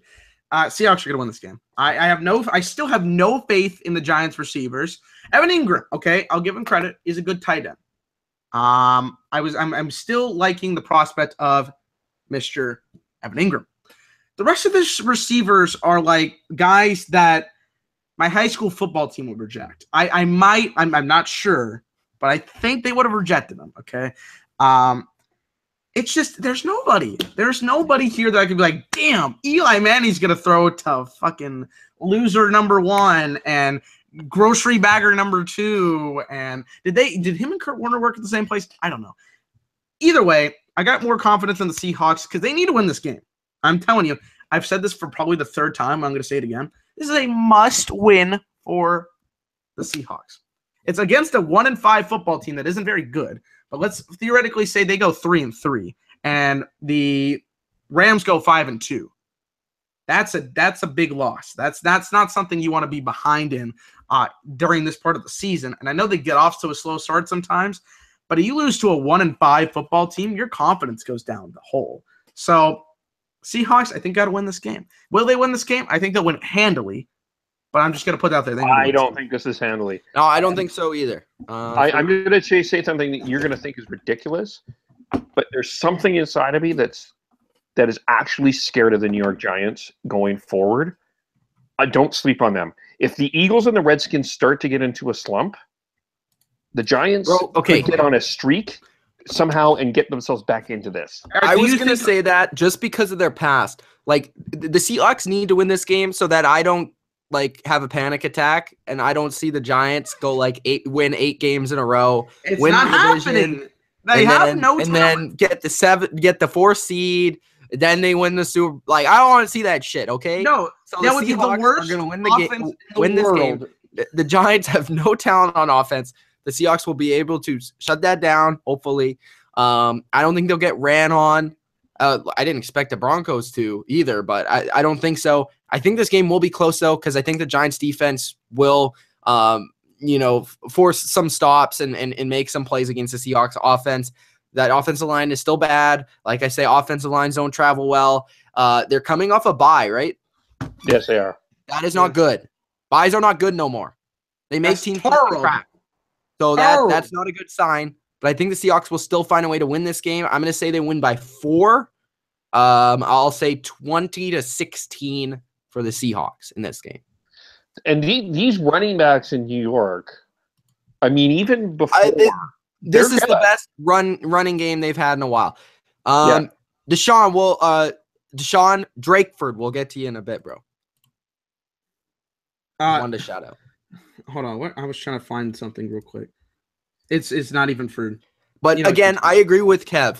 The Seahawks need to put away the Giants right now because the Giants cannot win any games. As bad as we think they are, you never know. So put them away, please. Thank you. Yeah, we will. We will try. We will pin them down. Put them away. Damn. So this is the other thing I wanted to go back to that Bengals-Steelers game. Back to why I think that Chiefs loss was so huge. Is you let the Steeler team get life. You let these teams like the Steelers, the Giants, you give them life, they take it. They just because they know how to get themselves back into the race. They don't panic. There's no panic in them. That's the thing. Okay. The game of the week. Super Bowl 51 rematch. That's what they're calling it. The Atlanta Falcons take on the New England Patriots in New England. That are exceptionally worse. Both are exceptionally worse. Both, you could say, are worse in this current point in time. Are much worse. They are. But yes, this game should be exciting. If the NFL needs this game to be good. Yes. They need this game to be exciting. Ratings are down 70. Go down to the wire. And I think this game will be good. I have my Patriots winning, of course, because I never pick against them. But the Falcons. Okay, let's talk about this. I think this will be a good game. The Falcons, obviously, they have something wrong with them. Their confidence is shot. They're not a good second half team. And I don't know if any lead that they ever have is insurmountable for the opposite team. They gave up 25 points. They gave up 17 to Jay Cutler. They also did this in the preseason. And Matt Ryan, since I think it's 2012 or 2010, one of those years, has the most losses, went up by 2 touchdowns plus in the league. Okay? That's The Patriots will win this game. This, again, is another big game for the Patriots. I said the Patriots, 2 weeks in a row against the Bucs, the Jets, 2 tricky games, okay? Thursday night on the road in Tampa Bay, a team where we thought maybe at the beginning of the year this could be a slip-up for them. That's always a difficult challenge. And then in New York, always a difficult challenge, even though the Jets aren't expected to be a good team. Look at the stats. Look it up. Patriots versus Jets, always close games. So those were two iffy games, but they got through them. They didn't exactly play well, but they won the game. They play Atlanta this week. I expect this to be a high-scoring game. Even though Atlanta's offense hasn't been great, I think they'll find a way to move the ball a little bit better. The Patriots' defense hasn't been good, and I can't count on them to make many stops in this game. They have been better with the points. They've only given up 17 and 14 points 2 weeks in a row, so that's pretty good. But Atlanta should be able to pass the ball. I think their running backs will be able to get open in the passing game. The Patriots have been really good against the run, especially against the Jets. So I think that's good, and that's going to be the number one thing to stop. Atlanta's become a running team without the Kyle Shanahan passing game. I think that Atlanta is going to have to, run the ball successfully on first and second down to get themselves out of third and longs, even though the Patriots haven't been good in that situation. That's how they're going to be able to move the ball and keep Brady off the field, is to run the football with their two-headed backs. I think the Patriots will try and take that away, and I think they'll be fairly successful in that. But Atlanta should be able to pass the ball. They should have Mohamed Sanu back this week, which is pretty big for them this season. On offense for the Patriots, I think Gronk is going to be a huge matchup issue for the Atlanta. Of course, he didn't play in the Super Bowl. They also have Brandon Cooks, which is going to be a lot different for them to cover, but they're used to him in his Saints days. I think the Patriots will be able to score a lot of points in this game, specifically through the air. I would expect, again, a lot of Dion Lewis this week. He started more last week against the Jets than Gillislee. I think it's going to be Lewis and White in this game against Atlanta. And I question Atlanta's ability to rush the passer right now. They haven't been very good in that department. I think Brady will have a lot of time to hit his receivers, and I think they'll win a shootout.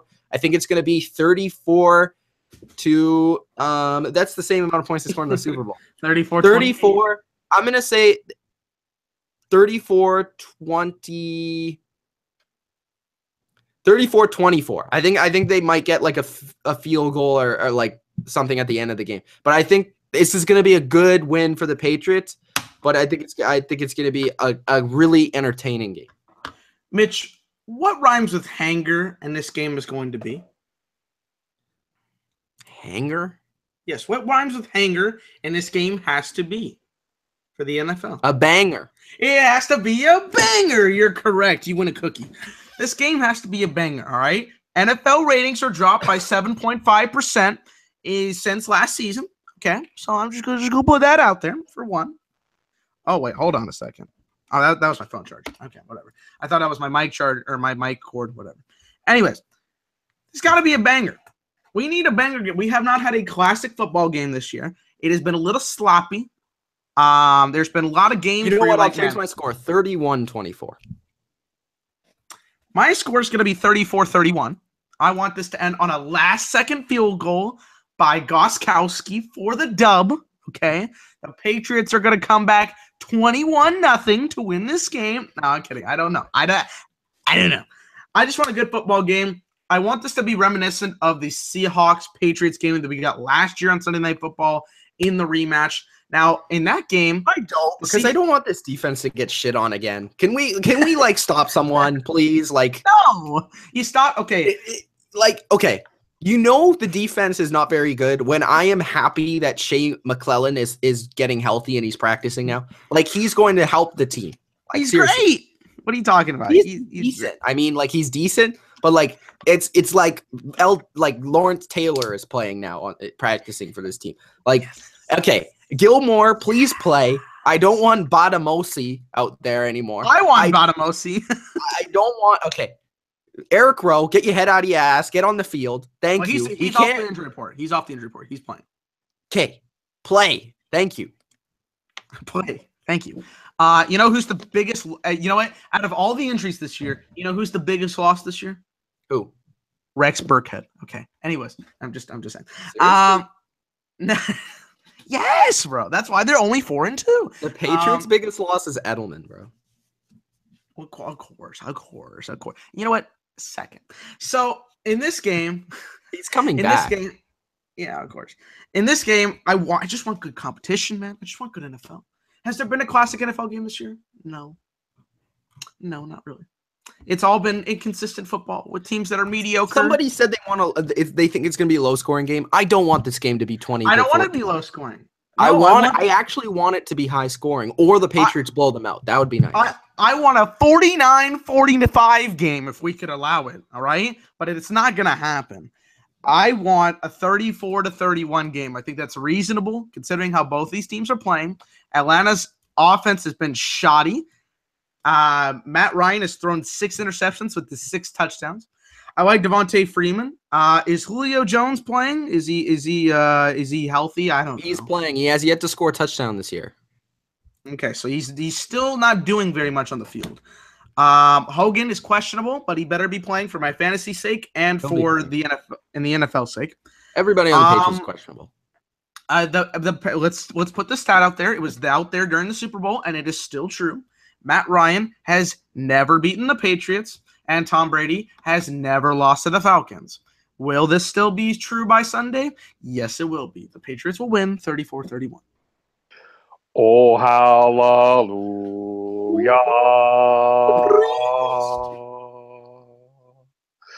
Oh, are we legit right now? Hallelujah.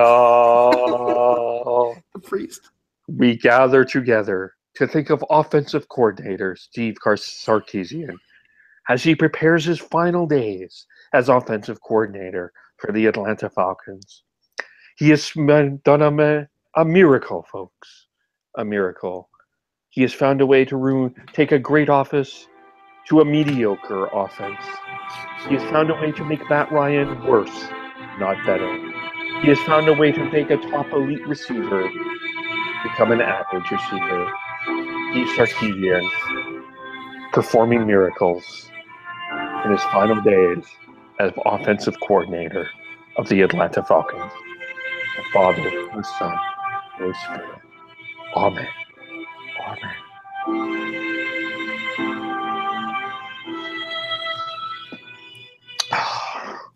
It's always powerful when I hear from the spiritual advisor, the bottom line view. I'm good crying buckets. Oh. Okay. Because he speaks from heaven. It's so beautiful. It's beautiful. I don't like either of these teams. I want to be honest with you. I have been consistently, Mitch and I argued about this a few Thursdays ago. We've argued with this. Adam and Mitch have argued about this in DMs. 4-2. And I understand that they're 4-2. There's a lot of problems with this team. And yes, I can see them fixing them eventually. But I like Atlanta worse. Steve Sarkisian, I said this at the beginning of the season that there would be issues with Steve Sarkisian being the offensive coordinator, and I'm not wrong on that. And we can see with this production. This team blew another lead. They can't hold a lead. They can't. They don't know what to do with holding a lead. They don't run the ball enough. They ran the ball 18 times and threw the ball 35 times last week, and they had a 17-point lead. They don't know what they're doing. They're not cohesive. They're not coordinated. I am so sorry. I know that you guys want this wonderful game. I know that the ratings are down, and we need a fun game. And it's a lot of people are going to be watching this game. It's going to be highly rated, but the Patriots are going to blow them out. I hope so. I really think that this is a two-touchdown victory. I'm sorry. The Atlanta Falcons are overrated. They are, but no. They're not good. This is politics. This is politics, Kev. This is politics. The NFL is seeing a decline. They say, look, we got to make this game a clothesline banger. Okay? So they're going to make it competitive. It's not happening. I will bet you money. This game is not even more than a touchdown. I wish I had confidence. I will bet your ass this game will be no more than. It's not that I have confidence in the Patriots, Mitch. I don't have confidence in the Falcons. This team is not good. This Falcon team is. I know that. I didn't pick them to They're go to an the playoffs. awful team. They're an awful, overrated team. If the Atlanta Falcons were traveling in the NFC playoffs last year, they would not have been to the Super Bowl if they had to go on the road. They had the comfort of their home. That's one of the big reasons why they won. And 28-3. Stop slurping. 28-3, blowing that lead is going to impact this franchise for a long, long time. This Falcon team is overrated, and the Patriots are going to blow them out. 14. All right, I'll bet you it's going to be a 7 or less. Bet you. Let's bet. Come on. Okay, we're betting metaphorical money, I guess. Eagles, Redskins.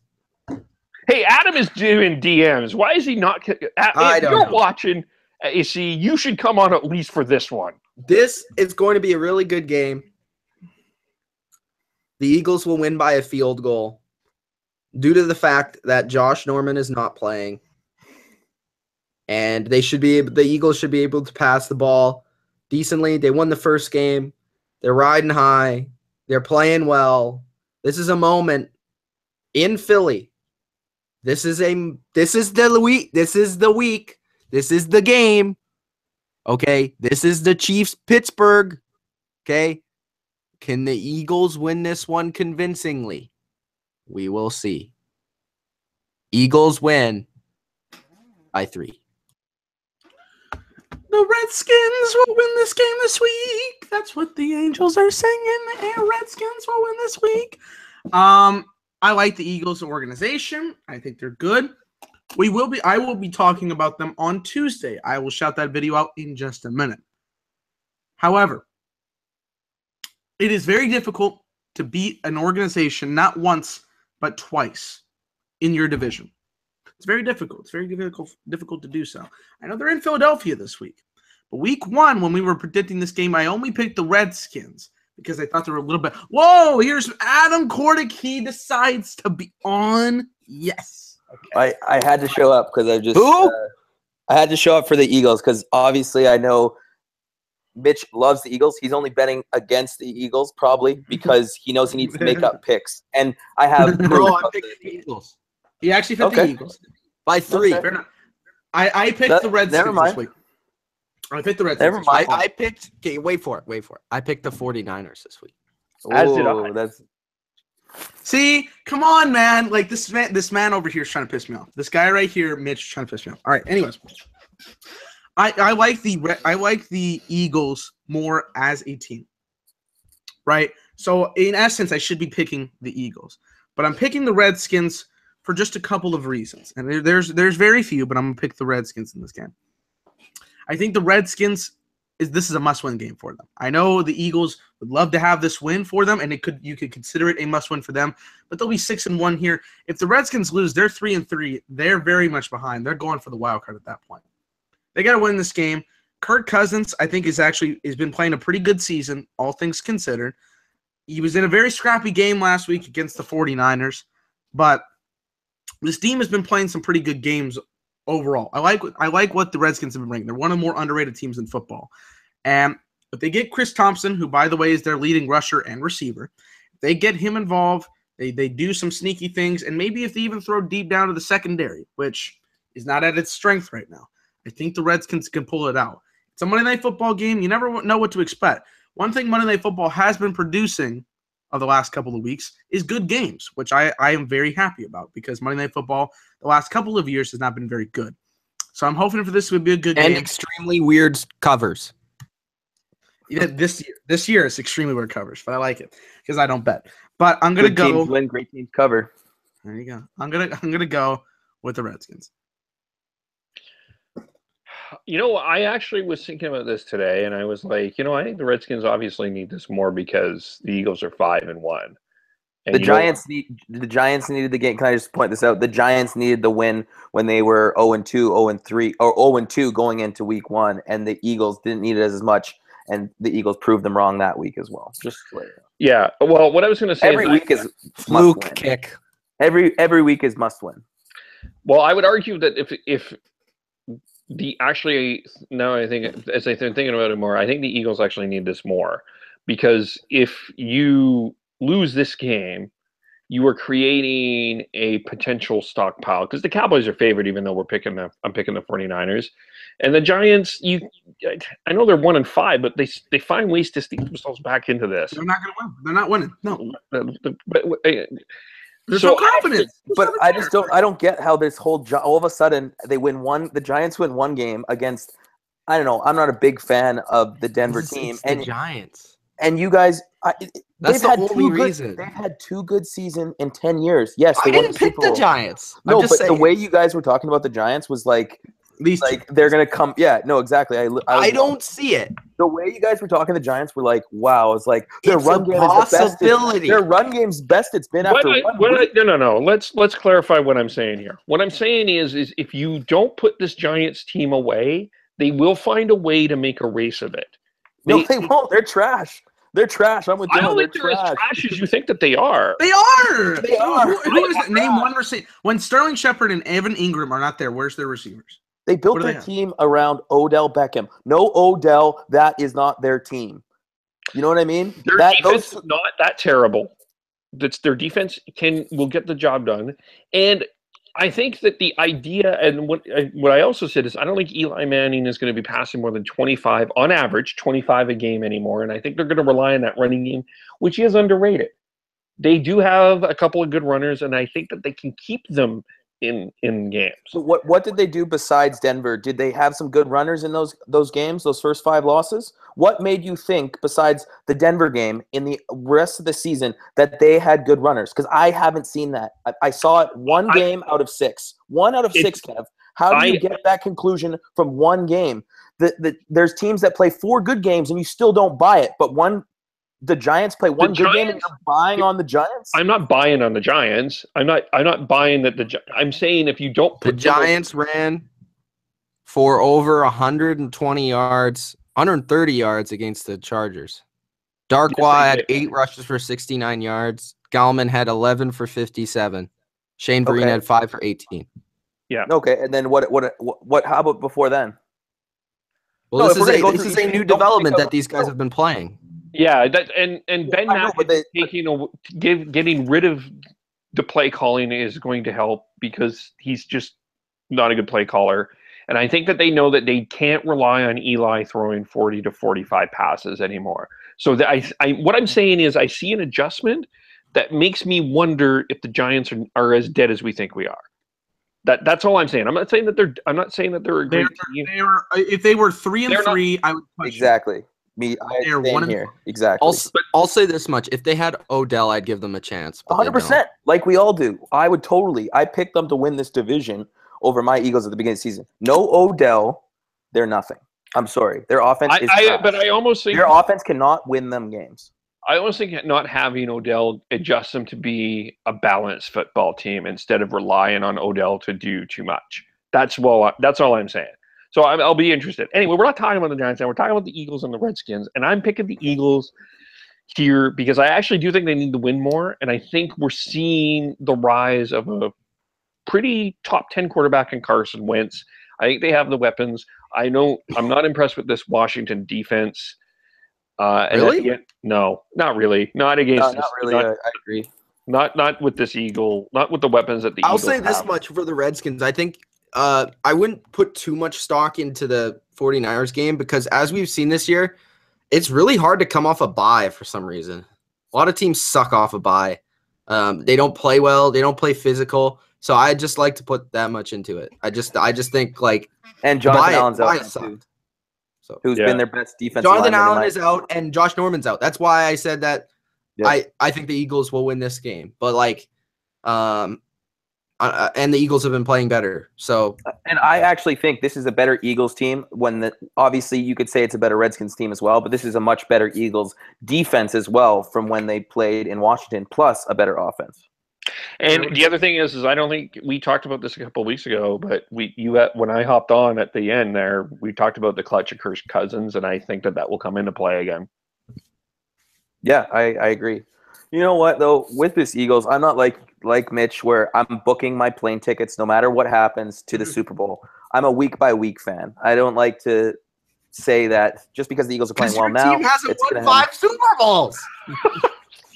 No, I know, but you're still not being realistic. Look at this is the worst defense we've ever had. I said that I don't have any faith. Did I say that? I don't have any faith in this defense to stop me. I know, but you still were like, "Oh, I don't want to see I don't want to see the Giants go all the way," because pretty much you were alluding that they would take on the Patriots. Well, I know the Patriots will be in the conversation. I don't like the Giants, so I don't want them to do shit. Seahawks, put them away. We will put them away. They're dead already. You're beating a dead horse. I don't understand how this is they are still. No, because they could go 10-6, some miracle. Okay. So the only 0-3 team to ever make the playoffs was the 1992 San Diego Chargers, and it's going to be the Chargers this year. Damn it! No, they lost the wild card game. They didn't make it any farther. There's never been 0-4. There hasn't been 0-5. 0-5? No. So I don't think there's an anomaly because it's not going to happen. And there has been 5-0 teams. We're not saying it's going to happen. We said it's not going to happen. We're just saying. Okay, but I'm putting the rest. I'm putting the rest because there is no what if. There's no. But I'm with Dylan. It's like you guys shit on other teams, but the Giants all of a sudden you're talking somewhat positive about the Giants, but you like to shit on teams because they played good last week. Did they not play good last week? Well, I know there's teams that have been playing good, and you still are not buying them anyways. Who? The Chiefs. It took you I buy them as a contender. I just don't think they're going to win the Super Bowl. Is that okay? No, that's not. You said something earlier in this video, but I think Pittsburgh is a problem for them. I think Pittsburgh is a problem for the Chiefs. I said, if they play Pittsburgh, I think they'll lose again because they can't beat Pittsburgh. It's a proven fact. Look up the games. I'm not 3 saying games in a row they've lost. I wasn't. That's not how I was bringing. But I know, but I still feel like they're. What did I say? But what did I say, Dylan? What did I say? You said something, including AC, about the Chiefs not being contenders. But what did I say? You're saying that the Chiefs. Well, if you would let me. No, you're over here you're saying that the Chiefs aren't going to be contenders when it gets to the playoff time. Yes, I stand by that. When it gets to playoff time or playoffs. Playoffs time is playoffs. Well, playoff time is also before leading into trying to get into the playoffs as well. Not really, because my team usually already has a bye by then. Oh, because how many Super Bowls? Dude, there's the Patriots. There's no guarantee of a bye, Mitch. I'm going to tell you that right now. Don't have there's the Patriots argument right there. You shot him. No, there isn't a guarantee of the bye this week. Or bye this year, sorry. No, but just to my Eagles, I think we are the most right now.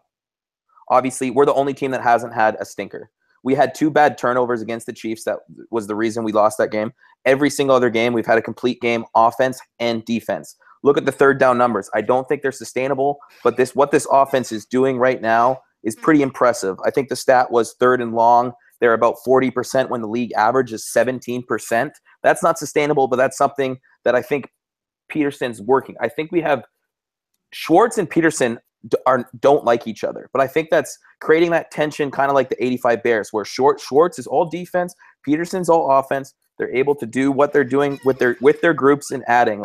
You guys, if you want to have a good lesson about football and just listening it from a football guy, Schwartz had an interview this afternoon that was unbelievable. His attitude. You know who he came under? Oh, Bill Belichick. All right. Yeah, no, that's awesome. Bill's a great coach. He's really good, man. That's good for you. I'm just saying because you brought this up in a debate earlier. Well, I know, but still, I'm saying head coaches though. I could make the argument that Andy Reid has a better coaching tree of head coaches in the NFL than Bill Belichick has ever had, and I don't think it's close when it comes to win-losses. even Super Bowls, right? So Andy Reid has the better eye, I guess, for talent in a way for future NFL head coaches. But that's the only thing he probably wins at. But Bill never hired those head coaches as head coaches. No, I know, but I'm just saying, but if you have a good eye for these guys, like Reid must have saw something on Harbaugh, he must have saw something on Rivera, you know what I mean? Like he sees something in these guys to give him a chance, and then other teams stint, and he they've does been have Nick somewhat Saban, successful. so you gotta give him that. Well, I know, but what did Nick Saban do in the biggest professional football league? You know what happened with Nick Saban? This is a totally different topic, but he wanted to sign Drew Brees, and he wasn't allowed. And that's basically the story of Nick Saban in the NFL. Basically the story. He had to start Cleo Lemon. Yeah, okay. So he would have won a couple Super Bowls. Drew ultimately decided New Orleans, though. And I don't think that I think from watching that America's game, Drew would have decided New Orleans, no matter how much money Miami would have gave him. Interesting. Anyways, I do want to say this. I agree with who put this. Training Solutions says, oh no, that was Rob. Rob says Josh McDaniels becomes the Colts head coach. I honestly hope he does, because I want him to be with a good quarterback if he leaves. Andrew Luck's not healthy. He's done. I'm sorry. He'll be back by next season. He's already practicing. Yeah, well, first off, he's having more back surgeries than anybody else I've ever known in my entire life. And other than Rob Gronkowski. Oh, there you go. Yes.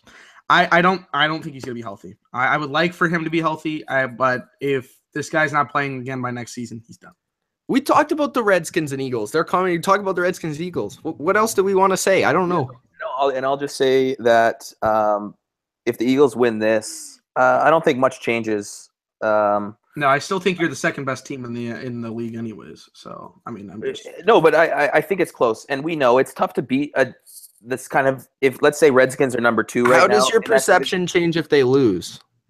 It depends how they lose. I want to see effort. If it's just some bad plays here and there. But like last season, I wasn't too upset when we lost because it wasn't effort related. It was some unlucky plays and losing late in games against good teams, scoring the other team. The defense couldn't hold their own. I think it's going to be close. I couldn't see the Redskins doing much because the most underrated thing about this Eagles team has been its secondary. Patrick Robinson is playing at a very high level for Patrick friggin' Robinson. You look at the other side, Jalen Mills. Yes, he'll give up a PI probably twice a game, but he's made some big plays. And then you look at Malcolm Jenkins. Now you look at Malcolm Jenkins as well, who just seems to be getting better every single year since he's been with the Eagles. You know, he's got confidence. I give him that. He's plays, yeah, exactly, and I think that's what that defense has right now. We have Kendrick and Bradham that, without Hicks, have been flying around in the linebackers. Even Joe Walker has stepped up, and then that D line. We had some wins in there where we couldn't get as much pressure as we like, but it looks like we're back to that last week. Like Fletcher Cox is pushing guys. Pushing guards right in 6 yards back, right into the QB. I'm not worried somewhat about the run game. I think Thompson out of the backfield is going to be an issue, but Kendricks is very fast and will have some sort of spy on Thompson. And what I've just seen with Schwartz, maybe it's not the defense. I'm believing more in Schwartz than the overall players on the defense. I think Schwartz is an unbelievable defensive-minded coach. And I think the way he's got these guys buying into what they're doing, giving short passes and making tackles. And what the Eagles didn't do last year was make tackles. So it's week by week. What I say is it's very tough in the NFC East when you have, first going against second in the NFC East, plus you already beat them. It's very tough to beat a solid team twice in a year, let alone 3 times has always been the case, right? Especially in this NFC East. Yeah. So as long as it's not a stinker, I think I'll still be fine. Because let's be honest, the Eagles, you could say, are the only team that hasn't had a stinker game because that Chiefs game was just turnovers, but they still kept themselves in it. I think it's going to be 27-24. I think it'll be a fun game, but we'll see. We'll see. And by the way, we'll be talking about every NFL team with the why your favorite teams will not be winning the Super Bowl this year. That'll be on Tuesday. The negative one will be out first because we always like to end on a positive note. So how are the Cleveland Browns going to win the Super Bowl? Just eliminate them from the video. No. First off, we're talking about won't, so they'll definitely have a lot on that video. What are they going to have on the will? Yeah, how are they going to win a Super Bowl? If all 31 Super Bowl? If all 31 teams forfeit and they're allowed to play in this game, they will win the Super Bowl. That is the best explanation. They'll still lose. They'll still lose the game against nobody. Okay, get to some comments, Dylan, and then we're gonna leave because this video's been long as hell. It's 2 hours long, and we have a lot of comments. So far back, I can't even go back to the first comment, but we'll continue. Love it. Chiefs are gonna bounce back. Who's echoed, by the way? Because I can hear my voice. I think that's Kev or Dylan or Kev or AC. Let's go with Kev. Why are you blaming me? Because it's usually you. No, I can still hear it. I think it's AC. Hello? All right, we're good. Okay. Chiefs are going to bounce back and beat the Raiders 27-20. Broncos over Chargers, says Von Hook. TMB says Philip Rivers sucks, and the Denver defense is going to feast on him. How do you feel about that, Mitch? Well, I picked the Broncos, but I don't think Philip Rivers sucks. I think he's a really good quarterback, and I think he should be in the Hall of Fame. But he won't be. He won't be. I don't think he will. I agree Philip Rivers should be in the Hall of Fame. I want to know, or Training Solution says, I will also say this, not to piss you off, Dylan, again, but he's had a better career than Tony Romo. Yes, he has. Well, that's a fact. I'm not going to disagree with that. Oh, okay. Fact. Well, I know you think Tony Romo's a Hall of Famer. No, I don't. I've heard you say it. When did I say that? Okay, I didn't hear you, but you typed it. Who's more likely? I never typed that either. Romo is more likely to get in the Hall of Fame than Rivers, though. All right, first off, I like him. Really? I love him as his commentary, but as a Cowboys fan. Romo could get in if he's a great commentator. I'll give him that. I don't think so. No, he's not a Hall of Famer. I've never said that. I like the guy, but he's not a Hall of Famer. I want to know why Trevor Siemian's throwing 40+ times this Training Solutions. Because he thinks he's Aaron Rodgers. I already answered. If you throw 40 times a game, you're losing football games. And they were also losing. Exactly. Drake first says pick the Denver Broncos to beat the LA Chargers in a field goal game, 17-14. I see it. Let's see here. Drakeford says this is a good one. Eli Manning should get benched for Geno Smith. How does everybody feel about that? Geno. Apparently, Geno's looked better. He's got to be better than what he was 2014. But I don't know. I think Eli's going to die a Giant. Yeah. Geno Smith. Let's see. Don't forget to wear your orange at StubHub as the Chargers play in Denver. Do we need to give out the address again for that game? Yeah. Let's get the upset. TMB says Giants # upset alert. I don't agree whatsoever. I'm not taking it lightly. That's all I'm saying. No, I think it'll be a good game. It'll be a better game than people think. But I got the Hawks. Only reason it's going to be even close is because the Hawks are not as good as we think they are. TMB with my favorite comment today. Want Mr. Kevo to rant on this.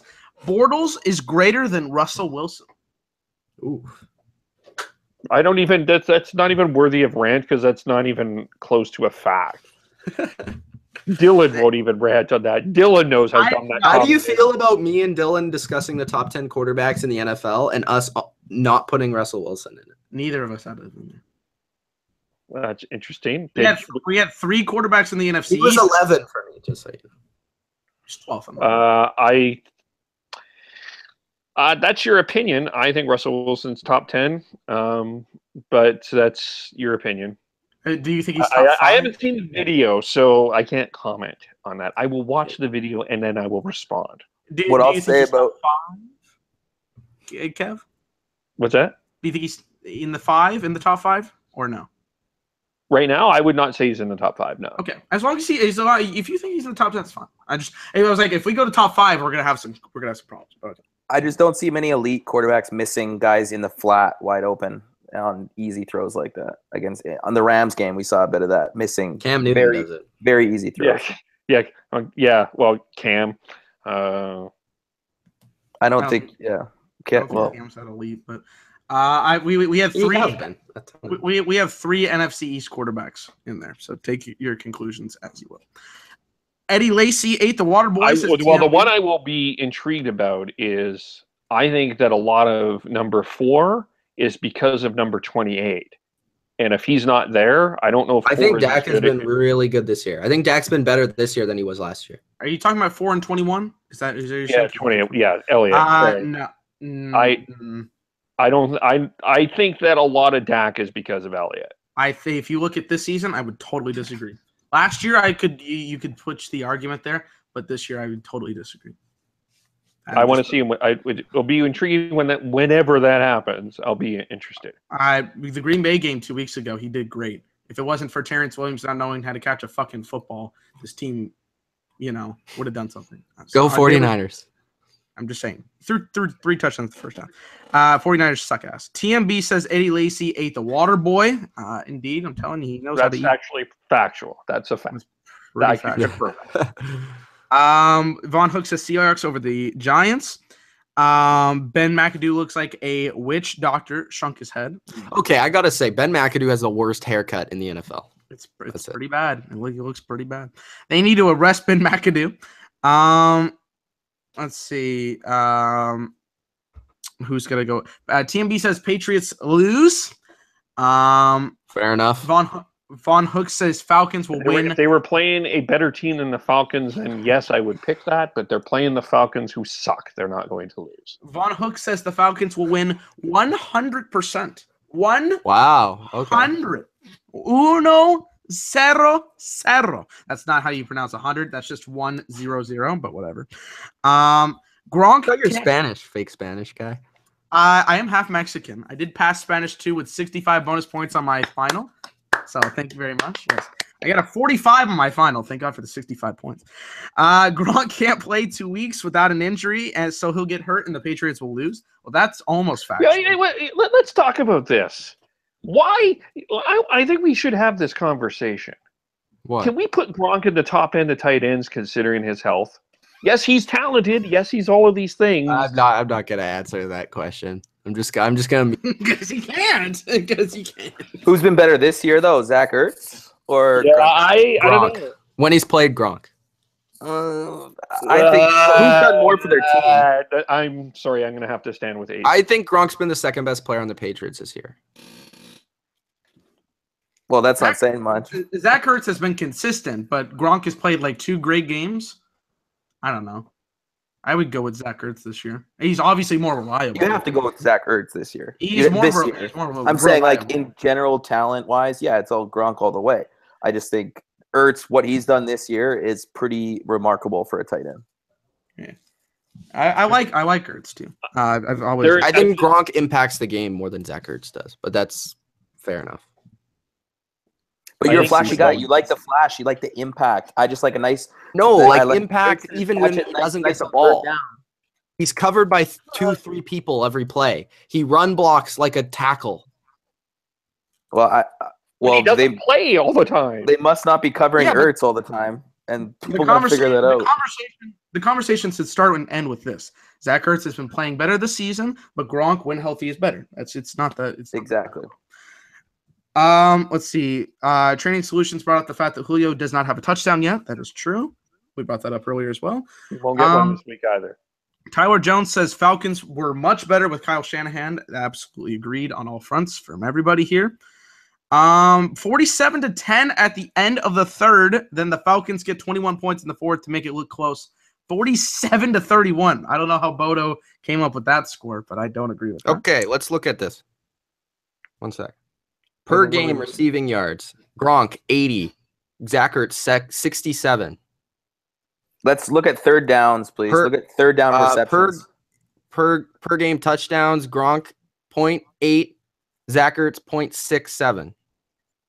Do I need to continue? Let's go third down because I think third down is huge. I don't see that stat. So you got to dig deeper, man. If you're not looking hard enough.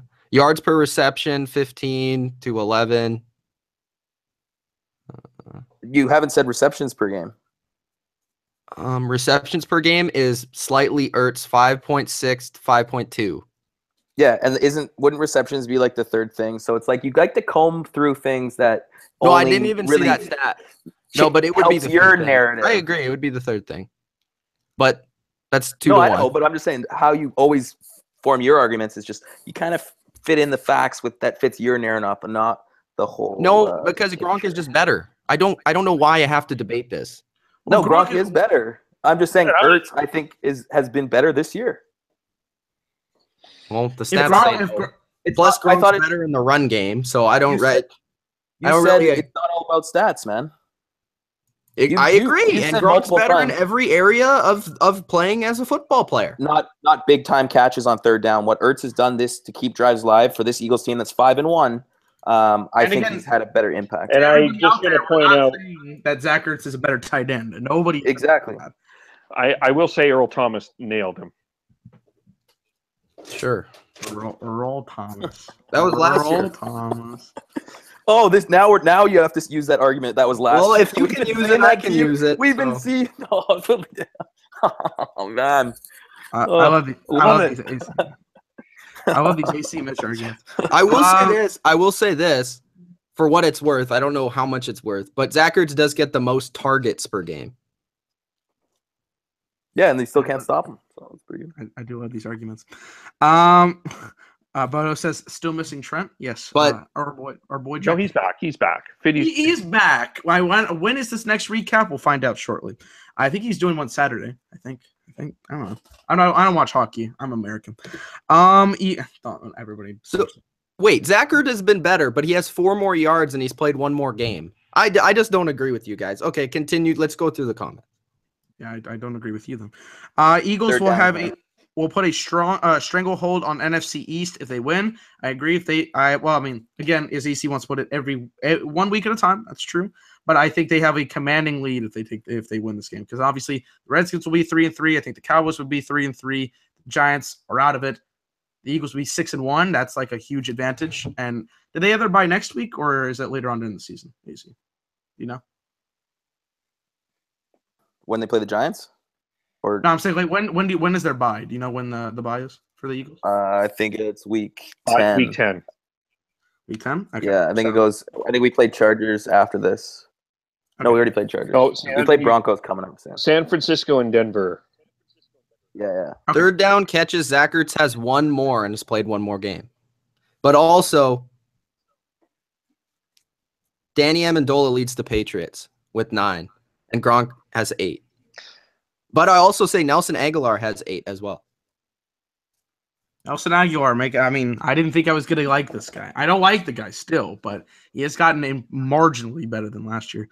Let's Can see. you guess who has the most third down catches by far? Moncrief, You talking about? Jordy Nelson. Are you talking about between these two teams or between? No, between anyone in the league. third down catches. You said. Yeah. It's not Antonio Brown. Wow, that's shocking. He's tied with Amendola and Ertz and third Fitzgerald. Third down. Dude, you're looking at last year's, man. No, I'm looking at this year's. Why would somebody? You are, man. Why would the guy that's first be first? Keenan Allen. What's the is number? first in the league with 15, and the second best is 9. That's crazy. Is Golden Tate still leading reception? Cousins with 3 Golden interceptions. Tate is actually second with 9 as well. He's tied for third down catches. Yeah. I want to see who. Give me the receptions leaders, man. Who is he gonna? Who's gonna lead the league? Because I didn't think Big Ben would throw the ball to Brown like 400 times a game. I told you, Big I Brown. wanna- Obviously, I want to check most targeted players. it's still got to be him by a wide margin. I don't think know how many DeAndre catches the guy Hopkins is has. up there as well.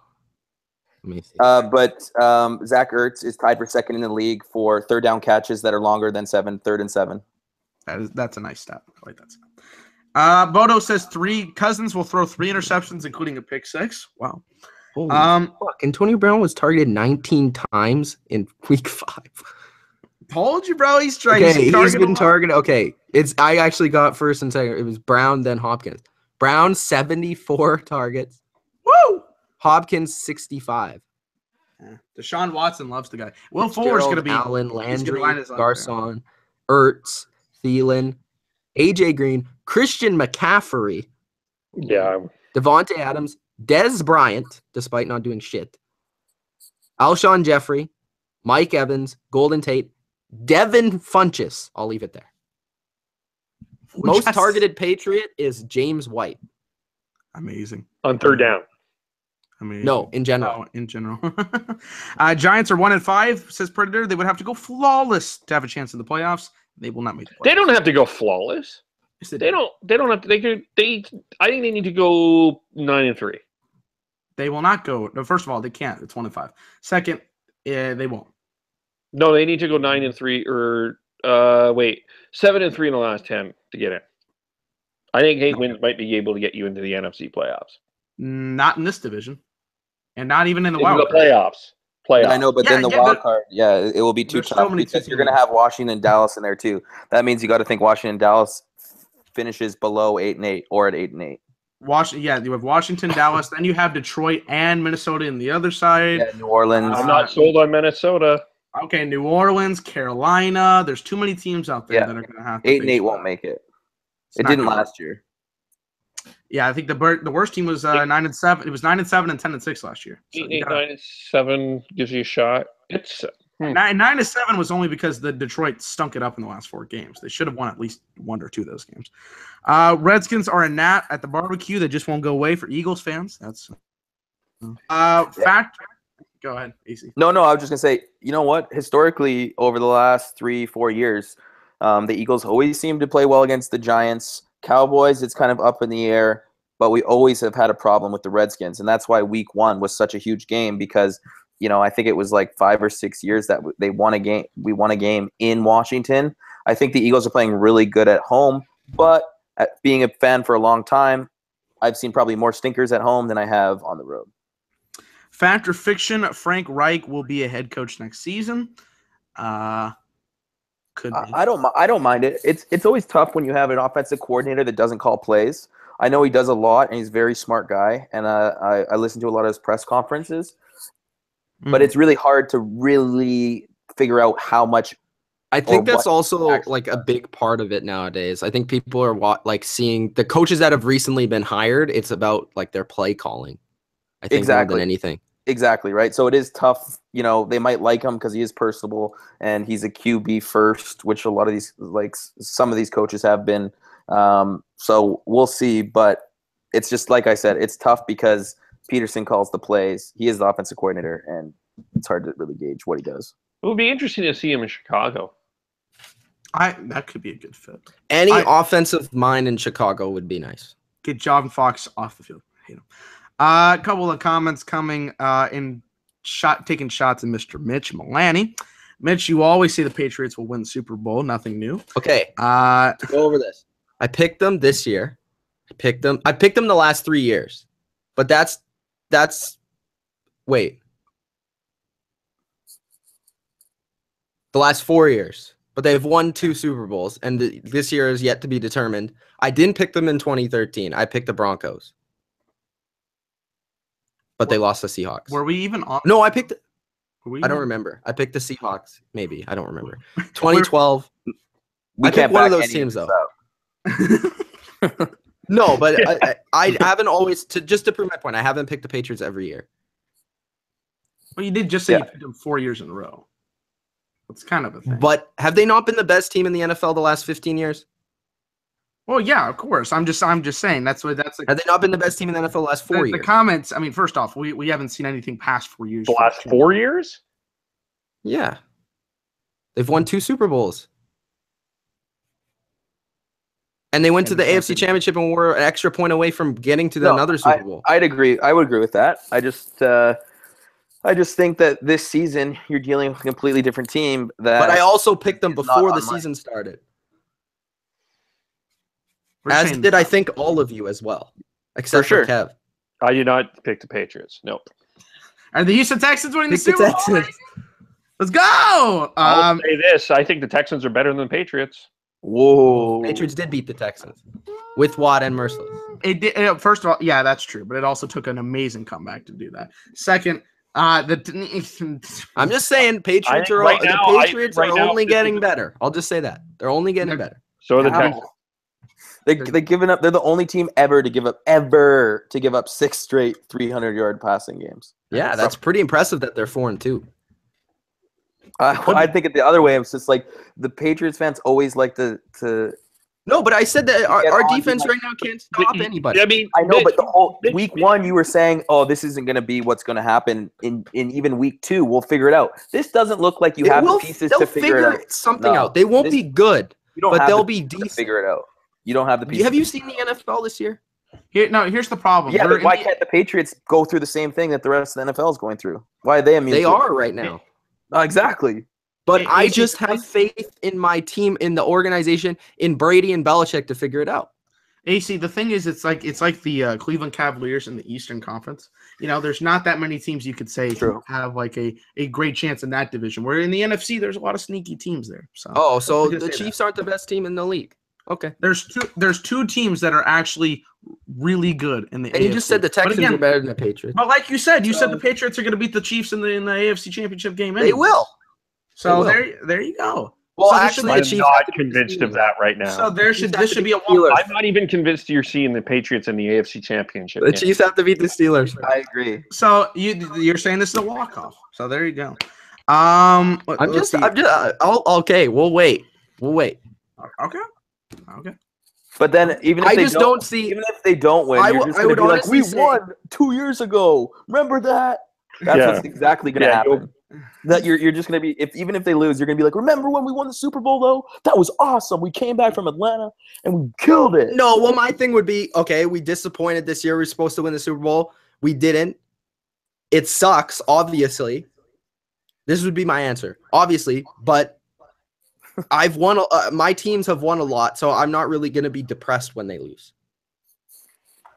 I just say that doesn't back up everything. It was still from preseason expectation.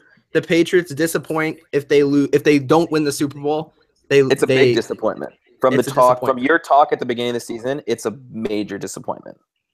I would say, Mitch, come on. Let's look at this realistically. Last week, the 16-0 expected New England Patriots let the potentially 0-16 New York Jets hang around. Yeah, but the Jets are better than people think, and the Patriots aren't as good right now. Still not good when Josh McCown gets up 300 yards against the defense. I'm just going to put that out there. Josh, will he become Josh McDaniels' new head coach? I'm just putting it out there as a fact. It is a fact. Will Josh McDaniels become the new Colts head coach? Anybody like the prospect? I talked about that already. I said I'd like that. I'm talking about the other two. Do you guys like the prospect of this? I could care less about Josh McDaniels. I'm gonna say it's Sean Payton. Sean Payton, new Colts. Yeah, there was rumors. Sean Payton's going to be the Saints head coach because they're going to go to the playoffs. The rumors last year that Payton was going to leave New Orleans for Indianapolis if Breeze retires. And if Breeze retires, I can see Payton. I think the Colts would have to trade like a second-round pick. The only way Breeze is retiring this year, 2 reasons. He gets hurt, he wins the Super Bowl. I don't see him retiring any other way. I don't think so either because I think he wants to beat Brady in the records. So I think he wants to keep going. And Luck's that's his legacy. If you think about it, that's Breeze's legacy. He needs those records. I don't think Breeze is about that. I really don't. I don't think I do. I don't think Breeze is about I think Breeze is a great guy, but I think when it comes to football, he knows how important those records are to his legacy and that he needs those. Because he's not a guy with multiple Super Bowls. So, but he's known as the fantasy quarterback. He's Hall of Fame easy. Oh yeah, but he's known as that. I think that's pretty tough to dig to be like he needs to break records. I don't think he doesn't. But I'm just saying I think it's important to him because that's been his identity. Yeah, I just don't think he thinks like that. I don't think he thinks like that either. Well, so we will never know. Yeah, I think you need to go back to the that Americans game in New Orleans. When he won the Super Bowl, that tells me a lot about. Well, it means a lot to Sean Payton then, because the way that they play their games is kind of. Well, after after Bountygate, he has nothing on him, so whatever. Let's see. Colts need an O-line, no question. I think the Colts will draft a quarterback next season. Luck to the Steelers. Luck to the Steelers. I said that earlier. That'd be if Steelers are doing it, get Ben out of there and give Luck some crazy targets. Now I would. I think Martavis Bryant's gonna be gone. No, but still, Bell and Brown, whatever. Like, no, I know, but Martavis Bryant's going to be gone. I think that's a separate conversation. I think he's going to be gone. Yeah, but I do think Juju Smith's going to be a good player in the future if they can get a quarterback. I think that they should trade Bryant at the trade deadline. Honestly, he's been a very pissy receiver. He just got off the suspension. Team like the Panthers or something like that. He needs a whole new system. I don't like the guy. Or the Bears. Fact or fiction? Harold Goodwin becomes the Cardinals head coach next season after Arians retiring. I don't know. Ask Kev. Kev. Okay, guys, I need to go to bed. Can we wrap this up? We probably need to end this soon. I have no idea. I don't know what the Cardinals will be doing after their senior citizens leave. I don't know. I'm just going over comments like you guys said. Let's see. Ertz this year. Gronk is way better, says Predator. Ertz, he played every game and has played well, says Tyler. Let's go to some more comments. Detroit being Detroit, always Bowen leads. Texans are going to be better and better as chemistry builds, and Deshaun's growing to be better than the Patriots. I like the guy. This year is not the year, though. They got too many injuries. TMB says, "Is Mitch a Patriots?" Name me a team that doesn't have injuries right now. Yeah, but they've lost their two star the Texans players. Yeah, the Texans aren't going to win a Super Bowl. They're not winning the Super Bowl. There's not as many teams. Not without Watt and Merciless. With Watt and Merciless, I give them a shot, but no, not now. TMB says, "Is Mitch a Patriots and Penguins fan?" Sounds bandwagony to me. Followed by Bodo saying it's bandwagon since he was 5. Thank you for answering the question. I personally take Breeze over Brady because he can carry a team better than Brady, but I can respect people thinking otherwise. I don't know how that's true. I love Drew Brees, but I would be picking Brady. I think this season shows that Brady can carry a team far better than anyone else can, says Predator, except maybe Rodgers. And that is all of the comments. Bodo, final comment to you. The 49ers will not win. I will come here drunk on Sunday if that's the case. No, fuck the 49ers. I want to see you drunk. All right. Thank you guys for watching from the Bottom Line View for this 2.5 hour video. It's Mitch, Kev, Dylan, and AC.